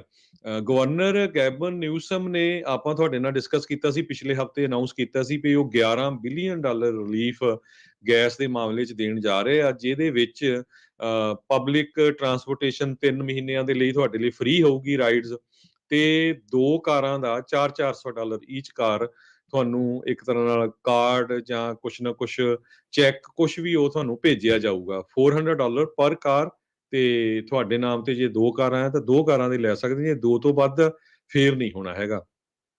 ਤੇ ਅਸੈਂਬਲੀ ਮੈਂਬਰ ਇਹ ਕਹਿੰਦੇ ਵੀ $60 ਬਿਲੀਅਨ ਸਰਪਲਸ ਹੈਗਾ ਆ, ਤੇ ਕੈਲੀਫੋਰਨੀਆ ਟੈਕਸ ਪੇਅਰ ਦਾ ਮਨੀ, ਤੇ ਸਾਨੂੰ ਕੁਛ ਨਾ ਕੁਛ ਕਰਨਾ ਚਾਹੀਦਾ, ਕਿਉਂਕਿ ਜੇ ਲੋਕ ਇੰਨੇ ਕੁਰਲਾ ਰਹੇ ਆ, ਐਕਟ ਕਰਨਾ ਚਾਹੀਦਾ ਗਵਰਨਰ ਨੂੰ। ਗਵਰਨਰ ਨੇ ਗੈਸ ਟੈਕਸ ਬਿੱਲ ਪਾਸ ਤਾਂ ਕੀਤਾ ਹੈਗਾ, ਕਹਿੰਦੇ ਜੇ ਪਾਸ ਕਰ ਦੇਣ, ਹਜੇ ਕੀਤਾ ਨਹੀਂ ਹੈਗਾ, ਤੇ ਇਮੀਡੀਏਟਲੀ 51 ਸੈਂਟ ਪਰ ਗੈਲਨ ਪ੍ਰਾਈਸ ਘਟ ਸਕਦੀ ਹੈਗੀ ਆ। ਦੂਜੀ ਕਹਿੰਦੇ ਸਭ ਤੋਂ ਵੱਡੀ ਪ੍ਰੋਬਲਮ ਕੈਲੀਫੋਰਨੀਆ 'ਚ ਇਹ ਆ, ਇੱਕ ਤਾਂ ਟੈਕਸਸ ਜ਼ਿਆਦਾ ਹੈਗੇ ਆ, ਉਹਦੇ ਤੇ ਫੀਸ ਜ਼ਿਆਦਾ ਆ, ਤੇ ਰੈਗੂਲੇਟਰੀ ਫੀਸ ਬਹੁਤ ਜ਼ਿਆਦਾ ਹੈਗੀ ਆ। LA ਕਾਉਂਟੀ ਦੇ ਵਿੱਚ 6 ਆਇਲ ਦੀਆਂ ਰਿਫਾਈਨਰੀਜ਼ ਹੈਗੀਆਂ ਆ, ਜਿਹੜੀਆਂ ਕਿ 1 ਮਿਲੀਅਨ ਬੈਰਲ ਗੈਸ ਆ ਉਹ ਕੱਢਦੀਆਂ ਹੈਗੀਆਂ ਆ। 60% ਰਿਫਾਈਨਰੀ ਕਪੈਸਿਟੀ ਦਾ ਉਹ ਬਣਦਾ ਹੈਗਾ ਆ, ਪਰ ਫਿਰ ਵੀ ਅੱਜ ਦੀ ਰੇਟ ਦੇ ਵਿੱਚ ਕੈਲੀਫੋਰਨੀਆ ਦੇ ਵਿੱਚ ਐਵਰੇਜ ਗੈਸ ਦੀ ਪ੍ਰਾਈਸ $5 ਤੇ 91 ਸੈਂਟ ਆ। ਜੀ ਜੀ ਜੀ ਬਿਲਕੁਲ। ਸੋ ਗੈਸ ਦੇ ਪ੍ਰਾਈਸਿਸ ਪਤਾ ਨਹੀਂ ਕਦੋਂ ਥੱਲੇ ਨੂੰ ਆਉਣਗੇ। ਇਹਨਾਂ ਦੇ ਜਿਹੜੇ ਇਹ ਡੈਬਿਟ ਕਾਰਡ ਦੇਣ ਵਾਲੀ ਗੱਲ ਆ, ਇਹ ਵੀ ਗਰਮੀਆਂ ਦੇ ਵਿੱਚ ਆਉਣੀ ਆ। ਲੋਕਾਂ ਨੂੰ ਸੇਕ ਇਸ ਟਾਈਮ ਸਭ ਤੋਂ ਵੱਧ ਜਿਹੜਾ ਉਹ ਲੱਗ ਰਿਹਾ ਹੈਗਾ ਆ, ਤੇ ਬਹੁਤ ਸਾਰੇ ਸੂਬਿਆਂ ਨੇ ਤਾਂ ਜਿਹੜੀਆਂ ਟੈਕਸ ਗੈਸ ਟੈਕਸ ਹੌਲੀਡੇਜ਼ ਜਿਹੜੀਆਂ ਉਹ ਲਾਉਂਦੀਆਂ ਵੀ ਕੁਛ ਚਿਰ ਦੇ ਲਈ ਆਰਜੀ ਤੌਰ ਦੇ ਉੱਤੇ ਜਿਹੜੇ ਸਟੇਟ ਟੈਕਸ ਆ ਉਹਨਾਂ ਉੱਤੇ ਵਿਰਾਮ ਜਿਹੜਾ ਲਾਇਆ, ਤਾਂ ਜੋ ਗੈਸ ਪ੍ਰਾਈਸਿਸ ਜਿਹੜੇ ਉਹ ਘਟਣ। ਪਰ ਇਹਨਾਂ ਨੇ ਫੈਸਲਾ ਤਾਂ ਇਹ ਜਿਹੜਾ ਲਿਆ ਆ, ਪਰ ਇਸ ਦਾ ਅਸਰ ਜਦੋਂ ਤੱਕ ਹੋਣਾ ਹੈ ਉਦੋਂ ਤੱਕ ਤਾਂ ਲੋਕਾਂ ਨੂੰ ਆਲਰੇਡੀ ਬਹੁਤ ਵੱਡੀ ਮਾਰ ਜਿਹੜੀ ਆ ਉਹ ਪੈ ਚੁੱਕੀ ਹੋਣੀ ਆ। ਮਹੀਨੇ 2 ਮਹੀਨਿਆਂ ਦੇ ਵਿੱਚ ਹੀ ਲੋਕਾਂ ਦਾ ਸੇਕ ਪੂਰੀ ਤਰ੍ਹਾਂ ਜਿਹੜਾ ਉਹ ਨਿਕਲਿਆ ਹੈਗਾ। ਕਿੱਥੇ ਆਉਣਾ ਕਿੱਥੇ ਜਾਣਾ ਹੈ, ਉਸ ਦੇ ਲਈ ਵੀ 2-2 ਵਾਰੀ ਲੋਕਾਂ ਨੂੰ ਸੋਚਣਾ ਜਿਹੜਾ ਉਹ ਪੈ ਰਿਹਾ ਵੀ ਜਾਈਏ ਨਾ ਜਾਈਏ, ਕੀ ਕੁਛ ਜਿਹੜਾ ਆ ਉਹ ਕਰੀਏ। ਅਗਲੀ ਜਿਹੜੀ ਹਰਜੋਤ ਸਿੰਘ ਜੀ ਖਬਰ ਦੇ ਉੱਤੇ ਜੇ ਆਪਾਂ ਨਜ਼ਰ ਮਾਰਦੇ ਜਾਈਏ, ਤਾਂ ਜਿਹੜੇ ਇੱਕ ਫੈਡਰਲ ਜੱਜ ਆ ਜਿਨ੍ਹਾਂ ਦੇ ਅਦਾਲਤ ਦੇ ਮੂਹਰੇ 6 ਜਨਵਰੀ ਦੀ ਕਾਂਗਰਸ ਦੇ ਵਿੱਚ ਵੋਟਾਂ ਕਾਊਂਟ ਕਰਨ ਦੀ ਪ੍ਰਕਿਰਿਆ ਆ, ਉਸ ਨੂੰ ਲੈ ਕੇ ਕੇਸ ਦੀ ਸੁਣਵਾਈ ਚੱਲ ਰਹੀ ਆ। ਉਸ ਦੇ ਵਿੱਚ ਜਿਹੜੇ ਫੈਡਰਲ ਜੱਜ ਆ ਉਹਨਾਂ ਨੇ ਅੱਜ ਇਹ ਬਿਆਨ ਦਿੱਤਾ, ਕਹਿੰਦੇ ਵੀ ਜੋ ਸਬੂਤ ਸਾਹਮਣੇ ਆ ਅਦਾਲਤ ਦੇ, ਇਹ ਕੋਰਟ ਨੂੰ ਲੱਗਦਾ ਆ ਵੀ ਰਾਸ਼ਟਰਪਤੀ ਰਾਸ਼ਟਰਪਤੀ ਟਰੰਪ ਆ, ਉਹਨਾਂ ਨੇ ਭ੍ਰਿਸ਼ਟ ਤਰੀਕੇ ਦੇ ਨਾਲ ਜੁਆਇੰਟ ਸੈਸ਼ਨ ਆਫ ਕਾਂਗਰਸ ਆ ਉਸ ਨੂੰ ਰੋਕ ਪਾਉਣ ਦੇ ਲਈ, ਉਸ ਦੇ ਵਿੱਚ ਅੜਿੱਕਾ ਪਾਉਣ ਦੇ ਲਈ ਜਿਹੜੀ 6 ਜਨਵਰੀ ਨੂੰ ਹੋਣਾ ਸੀਗਾ ਵੀ ਉਸ 'ਚ ਕੋਸ਼ਿਸ਼ ਕੀਤੀ ਹੈਗੀ ਆ। ਫੈਡਰਲ ਜੱਜ ਨੇ ਕੈਲੀਫੋਰਨੀਆ ਤੋਂ ਜੱਜ ਕਾਰਟਰ, ਉਹਨਾਂ ਨੇ ਈਸਟਮੈਨ ਨੂੰ ਕਿਹਾ ਆ ਵੀ 101 ਈਮੇਲਸ ਜਿਹੜੀਆਂ ਆ ਉਹ ਸਬੂਤ ਦੇ ਵਜੋਂ ਅਦਾਲਤ ਨੂੰ ਜਿਹੜੀਆਂ ਆ ਉਹ ਟਰਨ ਇਨ ਕੀਤੀਆਂ ਜਾਣ, ਜਿਹੜੀਆਂ ਕਿ ਹਾਊਸ ਸਿਲੈਕਟ ਕਮੇਟੀ ਇਨਵੈਸਟੀਗੇਟ ਕਰ ਰਹੀ ਆ US ਕੈਪੀਟਲ ਅਟੈਕ ਆ ਉਸ ਦੇ ਬਾਬਤ। ਰਾਸ਼ਟਰਪਤੀ ਟਰੰਪ ਦੇ ਬਾਰੇ ਇੱਦਾਂ ਦਾ ਇੱਕ ਜੱਜ ਦੇ ਵੱਲੋਂ ਬਿਆਨ ਆਉਣਾ ਉਹਨਾਂ ਨੂੰ ਹੋਰ ਤੱਤੇ ਪਾਣੀ ਦੇ ਵਿੱਚ ਪਾ ਸਕਦਾ ਹੈਗਾ। ਬੀਤੇ ਦਿਨਾਂ ਦੇ ਵਿੱਚ ਸੁਪਰੀਮ ਕੋਰਟ ਦੇ ਜਸਟਿਸ ਕਲੈਰੈਂਸ ਥਾਮਸ, ਉਹਨਾਂ ਦੀ ਜਿਹੜੀ ਵਾਈਫ ਗਿਨੀ ਥਾਮਸ ਆ, ਉਹਨਾਂ ਦੇ ਤੇ ਮਾਰਕ ਮੀਡੋਜ਼ ਦੇ ਦਰਮਿਆਨ ਇਲੈਕਸ਼ਨ ਨੂੰ ਓਵਰਟਰਨ ਕਰਨ ਨੂੰ ਲੈ ਕੇ ਜਿਹੜੀਆਂ ਟੈਕਸਟ ਮੈਸੇजेस ਸੀਗੇ ਉਹ ਜਿਹੜੇ ਆ ਸਾਹਮਣੇ ਜਿਹੜੇ ਉਹ ਆਏ ਸੀਗੇ। ਸੋ ਇਹ ਹੁਣ ਕਾਫੀ ਜਿਹੜਾ ਮੁੱਦਾ ਆ ਮੁੜ ਦੁਬਾਰਾ ਜਿਹੜਾ ਇੱਕ ਵਾਰੀ ਫੇਰ ਭਖ ਰਿਹਾ ਹੈਗਾ ਆ। ਉੱਦਾਂ ਹਰਜੋਤ ਸਿੰਘ ਜੀ, ਇਹ ਦੇਖਿਆ ਜਾਵੇ ਇਸ ਇਲੈਕਸ਼ਨ ਈਅਰ ਦੇ ਵਿੱਚ ਇਹ ਸਾਰੇ ਮੁੱਦੇ ਜਿਹੜੇ ਆ ਉਹ ਸੈਂਟਰ ਸਟੇਜ ਦੇ ਵਿੱਚ ਰਹਿਣ ਵਾਲੇ ਸੀਗੇ। ਉਧਰ ਰੂਸ ਤੇ ਯੂਕਰੇਨ ਦੇ ਦਰਮਿਆਨ ਲੱਗੀ ਯੁੱਧ ਨੇ ਇਹ ਸਾਰੇ ਜਿਹੜੇ ਮੁੱਦਿਆਂ ਨੂੰ ਜਿਹੜਾ ਕਿਤੇ ਨਾ ਕਿਤੇ ਬੈਕ ਬਰਨਰ ਤੇ ਪਿਛਲੇ ਪਾਸੇ ਜਿਹੜਾ ਉਹ ਕਰ ਦਿੱਤਾ ਆ। ਨਵੰਬਰ ਆਉਂਦਿਆਂ ਤੱਕ ਕਿੱਦਾਂ ਦੀ ਸਥਿਤੀ ਰਹੇਗੀ ਇਸ ਦੇ ਬਾਰੇ ਤਾਂ ਕੋਈ ਨਹੀਂ ਕਹਿ ਸਕਦਾ, ਪਰ ਡੈਫੀਨੇਟਲੀ ਰੂਸ ਦਾ ਮੁੱਦਾ ਜਿਹੜਾ ਆ ਇਹਨਾਂ ਇਲੈਕਸ਼ਨਾਂ ਦੇ ਵਿੱਚ ਇੱਕ ਵਾਰੀ ਫੇਰ ਗਰਮਾਵੇਗਾ ਜ਼ਰੂਰ। ਜੀ, ਅਗਲੀ ਖਬਰ 'ਤੇ ਚੱਲੀਏ। ਹਾਊਸਿੰਗ ਮਾਰਕੀਟ ਕਹਿੰਦੇ ਭਈ ਆਉਣ ਵਾਲੇ ਸਮੇਂ 'ਚ ਹੋਰ ਡਿਸਫੰਕਸ਼ਨਲ ਹੋਣ ਜਾ ਰਹੀ ਆ, ਕਿਉਂਕਿ ਇੰਨੀ ਤੇਜ਼ੀ ਦੇ ਨਾਲ ਇੰਟਰਸਟ ਰੇਟ ਵਧਿਆ ਆ ਤੇ ਅਫੋਰਡੇਬਿਲਟੀ ਹੋਰ ਵੀ ਔਖੀ ਹੋ ਜਾਊਗੀ। ਇੱਕ ਤਾਂ ਜ਼ਰੂਰ ਆ ਭਈ ਘਰਾਂ ਦੀਆਂ ਪ੍ਰਾਈਸਿਸ ਘਟ ਸਕਦੀਆਂ, ਪਰ ਕਹਿੰਦੇ ਇਨਵੈਂਟੋਰੀ ਹੋਣੀ ਨਹੀਂ, ਘਟੂਗੀਆਂ ਤਾਂ ਜੇ ਲੋਕ ਵੇਚੂਗੇ। ਹੁਣ ਜਿਨ੍ਹਾਂ ਨੇ 2.5% ਦੇ ਉੱਤੇ 2.5% ਦੇ ਉੱਤੇ ਆਪਣੇ ਘਰ ਮੌਰਗੇਜ ਲਈ ਆ, ਉਹ ਕਿਉਂ ਵੇਚਣਗੇ ਜੇ ਗਾਹਾਂ ਉਹਨਾਂ ਨੇ ਹੋਰ ਕੋਈ ਪ੍ਰਾਪਰਟੀ ਖਰੀਦਣੀ ਆ, ਉਹ 5% ਦੇ ਕਰੀਬ ਮਿਲੂਗੀ। ਸੋ ਬਿਗ ਪਿਕਚਰ ਇੰਟਰਸਟ ਰੇਟ ਤੇਜ਼ੀ ਦੇ ਨਾਲ ਉੱਪਰ ਜਾ ਰਹੇ ਆ। ਬਿਲਡਰਸ ਕਹਿੰਦੇ ਵੀ ਸਾਡੇ ਕੋਲ ਸਪਲਾਈ ਨਹੀਂ ਆ ਰਹੀ, ਕਹਿੰਦੇ ਸਾਨੂੰ ਘਰ ਵੇਚਣ ਦੀ ਕੋਈ ਪ੍ਰੋਬਲਮ ਨਹੀਂ ਹੈ, ਪਰ ਸਾਡੇ ਕੋਲ ਸਪਲਾਈ ਨਹੀਂ ਆ ਰਹੀ ਤੇ ਸਮਾਨ ਇੰਨਾ ਜ਼ਿਆਦਾ ਮਹਿੰਗਾ ਹੋ ਗਿਆ। ਕਈਆਂ ਨੇ ਘਰ ਪਹਿਲਾਂ ਦੇ ਬੁੱਕ ਕੀਤੇ ਹੋਆ ਤੇ ਬਿਲਡਰਸ ਕਹਿੰਦੇ ਵੀ ਉਸ ਟਾਈਮ ਦੇ ਉੱਤੇ ਕਾਸਟ ਆਫ ਕੰਸਟਰਕਸ਼ਨ ਘੱਟ ਸੀ, ਹੁਣ ਕਾਸਟ ਆਫ ਕੰਸਟਰਕਸ਼ਨ ਇੰਨੀ ਜ਼ਿਆਦਾ ਵੱਧ ਗਈ ਆ ਤੇ ਸਾਡੇ ਲਈ ਉਹ ਅਫੋਰਡ ਕਰਨਾ ਔਖਾ ਪਿਆ ਆ। So average 30 year fix rate mortgage ਦਾ ਪਿਛਲੇ ਹਫ਼ਤੇ 4.42% ਸੀ, ਜੋ ਕਿ ਫੈਡੀ ਮੈਕ ਨੇ ਕਿਹਾ ਵੀ ਉਹ ਤੋਂ 3 ਵੀਕ ਪਹਿਲਾਂ ਇਹ 3.76% ਸੀ। ਸੋ ਬਿਗੇਸਟ 3 ਵੀਕਾਂ ਦੇ ਵਿੱਚ ਇੰਟਰਸਟ ਰੇਟ ਅਪ ਗਿਆ 1987 ਤੋਂ ਬਾਅਦ। ਤੇ ਇੰਪੈਕਟ ਇਹਦਾ ਕਿੰਨਾ ਕੁ ਪੈਂਦਾ ਆ, ਜੇ ਆਪਾਂ ਤੁਹਾਡੇ ਨਾਲ ਐਗਜ਼ਾਮਪਲਸ ਸਾਂਝੀ ਕਰਦੇ ਜਾਈਏ। ਕਹਿੰਦੇ ਪਈ ਹੁਣ ਫਰਾਈਡੇ ਨੂੰ 4.95% ਸੀ ਆਮ ਇੰਟਰਸਟ ਰੇਟ ਜਿਹੜਾ ਤੁਸੀਂ ਲੈਂਦੇ ਹੈਗੇ ਆ, ਬੈਂਕਸ ਨੂੰ ਥੋੜਾ ਘੱਟ ਹੁੰਦਾ ਆ। ਤੇ ਉਹਦੇ ਨਾਲ ਇਹ ਆ ਵੀ ਜੇ ਤੁਸੀਂ $3,75,000 ਦਾ ਘਰ ਲੈਂਦੇ ਸੀ ਅੱਜ ਤੋਂ ਕੁਝ ਹਫ਼ਤੇ ਪਹਿਲਾਂ, ਤੇ ਉਹ ਹੁਣ ਜਿਹੜਾ 4,24,000 ਦਾ ਅਫੋਰਡ ਹੁੰਦਾ ਸੀ ਤੁਹਾਨੂੰ ਘੱਟ ਇੰਟਰਸਟ ਰੇਟ ਤੇ, ਹੁਣ ਉਹ 4.95% ਤੇ 3,75,000 ਦਾ ਹੋਊਗਾ। ਸੋ $50,000 ਦਾ ਆਲਮੋਸਟ ਫਰਕ ਪੈ ਗਿਆ ਹੈਗਾ। ਤੇ ਇਹਨੂੰ ਹੁਣ ਡਬਲ ਕਰ ਲਈਏ, ਕਿਉਂਕਿ ਹੁਣ ਕਿੱਥੇ ਘਰ ਮਿਲਦਾ 3.75 ਦਾ, 4.24 ਦਾ, ਜੇ ਉਹੀ 8 ਦਾ ਹੋਵੇ ਤਾਂ $1,00,000 ਦਾ ਫਰਕ ਪੈ ਗਿਆ ਇੰਨੇ ਇੰਟਰਸਟ ਇਨਕਰੀਜ਼ ਹੋਣ ਦੇ ਨਾਲ। ਸੋ ਕਹਿੰਦੇ ਵੀ ਰੀਅਲ ਸਟੇਟ ਮਾਰਕੀਟ ਦੇ ਲਈ ਇੱਕ ਬਹੁਤ ਹੀ ਵੱਡਾ ਇਹ ਬੰਪੀ ਪਾਥ ਹੈਗਾ ਆਉਣ ਵਾਲੇ ਸਮੇਂ ਦੇ ਵਿੱਚ। ਇੰਟਰਸਟ ਰੇਟ ਤਾਂ ਹੋਰ ਵੀ ਬਹੁਤ ਜ਼ਿਆਦਾ ਚੜ੍ਹਨੇ ਹੈਗੇ ਆ, ਕਿਉਂਕਿ ਫੈਡਰਲ ਰਿਜ਼ਰਵ ਬੋਰਡ ਨੇ ਪਹਿਲਾਂ ਹੀ ਕਹਿ ਦਿੱਤਾ ਹੈ ਵੀ ਅਸੀਂ ਇਨਫਲੇਸ਼ਨ ਦੇ ਉੱਤੇ ਕੰਟਰੋਲ ਕਰਨਾ ਹੈਗਾ। ਸੋ ਕੀ ਹੋਊਗਾ, ਸਪਲਾਈ ਘੱਟ ਰਹੂਗੀ, ਟ੍ਰਾਂਜੈਕਸ਼ਨ ਵੋਲੀਅਮ ਵੀ ਬਹੁਤ ਜ਼ਿਆਦਾ ਘੱਟ ਜਾਊਗਾ। ਅਮਰੀਕਾ ਦੇ ਵਿੱਚ ਹਾਊਸਿੰਗ ਅਫੋਰਡੇਬਿਲਟੀ ਦਾ ਕ੍ਰਾਈਸਿਸ ਹੋਰ ਵੀ ਵਰਸਟ ਹੁੰਦਾ ਜਾ ਰਿਹਾ ਹੈ। ਜੀ, ਕੰਮ ਜਿਹੜਾ ਆ ਬਦ ਤੋਂ ਬੱਤਰ ਹੀ ਇਸ ਚੀਜ਼ ਦੇ ਵਿੱਚ ਹੁੰਦਾ ਜਾ ਰਿਹਾ। ਬਾਕੀ ਦੇਖੋ ਕੀ ਹੁੰਦਾ ਆ। ਇਸ ਪੂਰੇ ਬਬਲ ਦੇ ਦੌਰਾਨ ਬਹੁਤ ਸਾਰੇ ਜਿਹੜੇ ਨਵੇਂ ਲੋਕ ਨੇ ਉਹ ਨਵੇਂ ਹੋਮ ਓਨਰਸ ਬਣੇ ਨੇ। ਜਦੋਂ ਬੰਦਾ ਘਰ ਲੈ ਲੈਂਦਾ ਨਾ ਨਵਾਂ, ਚਾਹੇ ਮਹਿੰਗਾ ਹੋ ਕੇ ਲੱਤ ਉੱਤੋਂ ਦੀ ਕਰਕੇ ਲੈਂਦਾ ਆ, ਪਰ ਜਦੋਂ ਆਉਂਦਾ ਨਾ ਘਰ ਦੇ ਵਿੱਚ ਹਰਜੋਤ ਸਿੰਘ ਜੀ ਟੈਕਸ ਭਰਨ ਦੇ ਲਈ, ਪ੍ਰਾਪਰਟੀ ਟੈਕਸ, ਉਦੋਂ ਬੰਦਾ ਸੋਚਦਾ ਯਾਰ ਮੈਂ ਸਹੀ ਵੀ ਕੀਤਾ ਕਿ ਗਲਤ ਵੀ ਕੀਤਾ। ਸੋ ਬੰਦੇ ਨੂੰ 4 ਕਿਸ਼ਤਾਂ ਇੱਕ ਹਿਸਾਬ ਦੇ ਨਾਲ, 4-5 ਕਿਸ਼ਤਾਂ ਜਿਹੜੀਆਂ ਵਾਧੂ ਸਾਲ ਦੀਆਂ ਜੋ ਚੱਲਦੀ ਆ ਉਸ ਹਿਸਾਬ ਦੇ ਨਾਲ ਜਿਹੜੀਆਂ ਦੇਣੀਆਂ ਪੈਂਦੀਆਂ ਨੇ। ਸੋ ਤਾਂ ਹੀ ਉਹ ਸਾਰੇ ਜਾਣੇ ਕਹਿੰਦੇ ਹੁੰਦੇ ਵੀ ਭਾਈ ਧਿਆਨ ਦੇ ਨਾਲ ਜੇ ਅਫੋਰਡੇਬਲ ਹੈਗਾ ਆ ਤੇ ਉਹ ਰੀਸੈਂਟਲੀ ਇੱਕ ਸਰਵੇ ਆਇਆ ਸੀ, ਲੋਕਾਂ ਨੇ ਕਾਹਲੀ ਦੇ ਵਿੱਚ ਵੀ ਸਾਡੇ ਕੋਲ ਹੋਮ ਓਨਰ ਬਣ ਜਾਈਏ। ਬਹੁਤ ਸਾਰੇ ਲੋਕਾਂ ਨੇ ਹੋਮ ਇਨਸਪੈਕਸ਼ਨਸ ਵੇਵ ਕਰਤੀਆਂ। ਉਹ ਘਰ ਜੀ। ਜਿਹੜੇ ਖਰੀਦ ਲਏ ਜਿਹੜੇ ਉਹਨਾਂ ਨੂੰ ਦਿਲੋਂ ਪਸੰਦ ਨਹੀਂ ਸੀ, ਪਰ ਘਰ ਖਰੀਦਣ ਦੇ ਕਰਕੇ ਘਰ ਖਰੀਦ ਲਿਆ, ਹੁਣ ਬਹੁਤ ਪਛਤਾ ਰਹੇ ਨੇ। ਸੋ ਜੀ। ਉਹ ਲੋਕਾਂ ਦੇ ਆંકੜੇ ਬਹੁਤ ਜ਼ਿਆਦਾ ਵੱਧ ਰਹੇ ਨੇ। ਸੋ ਹੁਣ ਇਹ ਨਹੀਂ ਪਤਾ ਵੀ ਆਉਣ ਵਾਲੇ ਸਮੇਂ 'ਚ ਕੀ ਹੋਣਾ, ਵੀ ਇਹ ਨਾਖੁਸ਼ੀ ਘਰਾਂ ਦੇ ਵਿੱਚ ਕਿਤੇ ਜਿਹੜੇ ਫੋਰਕਲੋਜ਼ਰ ਵੱਲ ਨੂੰ ਤਾਂ ਨਹੀਂ ਧੱਕੂਗੀ ਮਾਰਕੀਟ ਨੂੰ, ਉਸ ਪਾਸੇ ਵੱਲ ਨੂੰ ਵੀ ਜਿਹੜਾ ਉਹ ਜਾ ਸਕਦੇ ਆ। ਸੋ ਸਥਿਤੀ ਪਤਾ ਨਹੀਂ ਕਿੱਦਾਂ ਦੀ ਬਣਨ ਜਾ ਰਹੀ ਆ। ਲੋਕਾਂ ਨੇ ਯੱਕੋ ਤੱਕੀ ਇੱਕ ਦੂਜੇ ਦੇ ਵੱਲ ਦੇਖੋ ਦੇਖੀ ਡੈਫੀਨੇਟਲੀ ਘਰ ਜਿਹੜੇ ਉਹ ਖਰੀਦੇ ਆ, ਪਰ ਨਾਖੁਸ਼ੀ ਜਿਹੜੀ ਆ ਹੁਣ ਉਸ ਦੇ ਵਿੱਚ ਬਹੁਤ ਜ਼ਿਆਦਾ ਝਲਕ ਰਹੀ ਹੈਗੀ ਆ। ਸੋ ਇਹ ਵੀ ਹਰਜੋਤ ਸਿੰਘ ਜੀ ਡੈਫੀਨੇਟਲੀ ਮਾਰਕੀਟ ਦੇ ਉੱਤੇ ਅਸਰ ਪਾਵੇਗੀ। ਜੀ, ਤੇ ਖਬਰਾਂ ਦਾ ਸਮਾਂ ਵੀ ਸਾਡਾ ਸਮਾਪਤੀ ਵੱਲ ਹੀ ਆ। ਜੀ, ਤੇ ਖਬਰਾਂ ਦੇ ਸਮੇਂ ਨੂੰ ਲੈ ਕੇ ਜੇ ਗੱਲ ਕਰਦੇ ਜਾਈਏ, ਆਉਣ ਵਾਲੇ ਦਿਨਾਂ ਦੇ ਵਿੱਚ ਪੰਜਾਬੀ ਰੇਡੀਓ ਯੂਐਸਏ ਦੇ ਉੱਤੇ ਕੁਛ ਨਵੇਂ ਪ੍ਰੋਗਰਾਮ ਤੇ ਚੱਲ ਰਹੇ ਜਿਹੜੇ ਪ੍ਰੋਗਰਾਮ ਹੁੰਦੇ ਆ, ਉਹਨਾਂ ਦੇ ਸਮੇਂ ਦੀਆਂ ਤਬਦੀਲੀਆਂ ਜਿਹੜੀਆਂ ਉਹ ਆਉਣਗੀਆਂ। ਕੱਲ੍ਹ ਤੋਂ ਉਹਨਾਂ ਪ੍ਰੋਗਰਾਮ ਦੇ ਜਿਹੜੇ ਨਵੇਂ ਸਮੇਂ ਆ ਜਾਂ ਨਵੇਂ ਪ੍ਰੋਗਰਾਮ ਆ, ਉਹਨਾਂ ਬਾਰੇ ਤੁਹਾਨੂੰ ਅਸੀਂ ਦੱਸਣਾ ਅਨਾਊਂਸ ਕਰਾਂਗੇ। ਸੋ ਕੁਛ ਹੀ ਦਿਨਾਂ ਦੇ ਵਿੱਚ ਜਿਹੜੇ ਨਵੇਂ ਚੇਂਜਿਸ ਆ, ਕੁਛ ਨਵੀਆਂ ਤਬਦੀਲੀਆਂ ਆ, ਉਹ ਤੁਹਾਡੇ ਸਾਹਮਣੇ ਪੇਸ਼ ਹੋਣਗੀਆਂ। ਤੇ ਵਧੀਆ ਤੋਂ ਵਧੀਆ ਪ੍ਰੋਗਰਾਮ, ਲੋਕਾਂ ਦੀ ਗੱਲ ਕਰਨ ਵਾਲੇ ਜਿਹੜੇ ਪ੍ਰੋਗਰਾਮ ਆ, ਉਹਨਾਂ ਨੂੰ ਇਸ ਦੇ ਵਿੱਚ ਐਡ ਕੀਤਾ ਜਾਊਗਾ। ਕੁਛ ਜਿਹੜੇ ਟਾਈਮ ਆ ਉਹ ਚੇਂਜ ਕੀਤੇ ਜਾਣਗੇ। ਸੋ ਤੁਸੀਂ ਇੱਦਾਂ ਹੀ ਪੰਜਾਬੀ ਰੇਡੀਓ ਯੂਐਸਏ ਦੇ ਸਾਰੇ ਪ੍ਰੋਗਰਾਮਾਂ ਨੂੰ ਸੁਣਦੇ ਰਹੋ। ਉਹਨਾਂ ਵਿੱਚ ਕੱਲ੍ਹ ਤੋਂ ਤੁਹਾਨੂੰ ਜਿਹੜੇ ਨਵੇਂ ਟਾਈਮਿੰਗਸ ਆ ਉਸ ਦੇ ਬਾਰੇ ਦੱਸਣਾ ਜਿਹੜਾ ਉਹ ਅਸੀਂ ਸ਼ੁਰੂ ਕਰਾਂਗੇ। ਫਿਰ ਇਹ ਨਾ ਹੋਇਓ ਜੀ ਸਾਨੂੰ ਪਤਾ ਨਹੀਂ ਸੀ ਜੀ, ਚੇਂਜ ਹੋ ਗਿਆ ਇੱਦਾਂ ਆ। ਸੋ ਆਪਾਂ ਤੁਹਾਨੂੰ ਆਲਰੇਡੀ ਦੱਸਣਾ ਸ਼ੁਰੂ ਕਰ ਰਹੇ ਹਾਂ ਵੀ ਟਾਈਮਿੰਗਸ ਜਿਹੜੇ ਉਹ ਚੇਂਜ ਹੋਣ ਜਾ ਰਹੇ ਆ, ਤੇ ਕੱਲ੍ਹ ਤੋਂ ਐਗਜ਼ੈਕਟ ਟਾਈਮਸ ਆ ਉਹ ਤੁਹਾਨੂੰ ਦੱਸਣੇ ਜਿਹੜੇ ਉਹ ਆਪਾਂ ਸ਼ੁਰੂ ਕਰਾਂਗੇ। ਜੀ, ਸੋ ਨਵੇਂ ਚਿਹਰੇ ਵੀ ਤੁਸੀਂ ਦੇਖੋਗੇ। ਸੋ ਟੀਮ ਦੇ ਵਿੱਚ ਸਾਡੀ 'ਚ ਵਾਧਾ ਵੀ ਹੋ ਰਿਹਾ।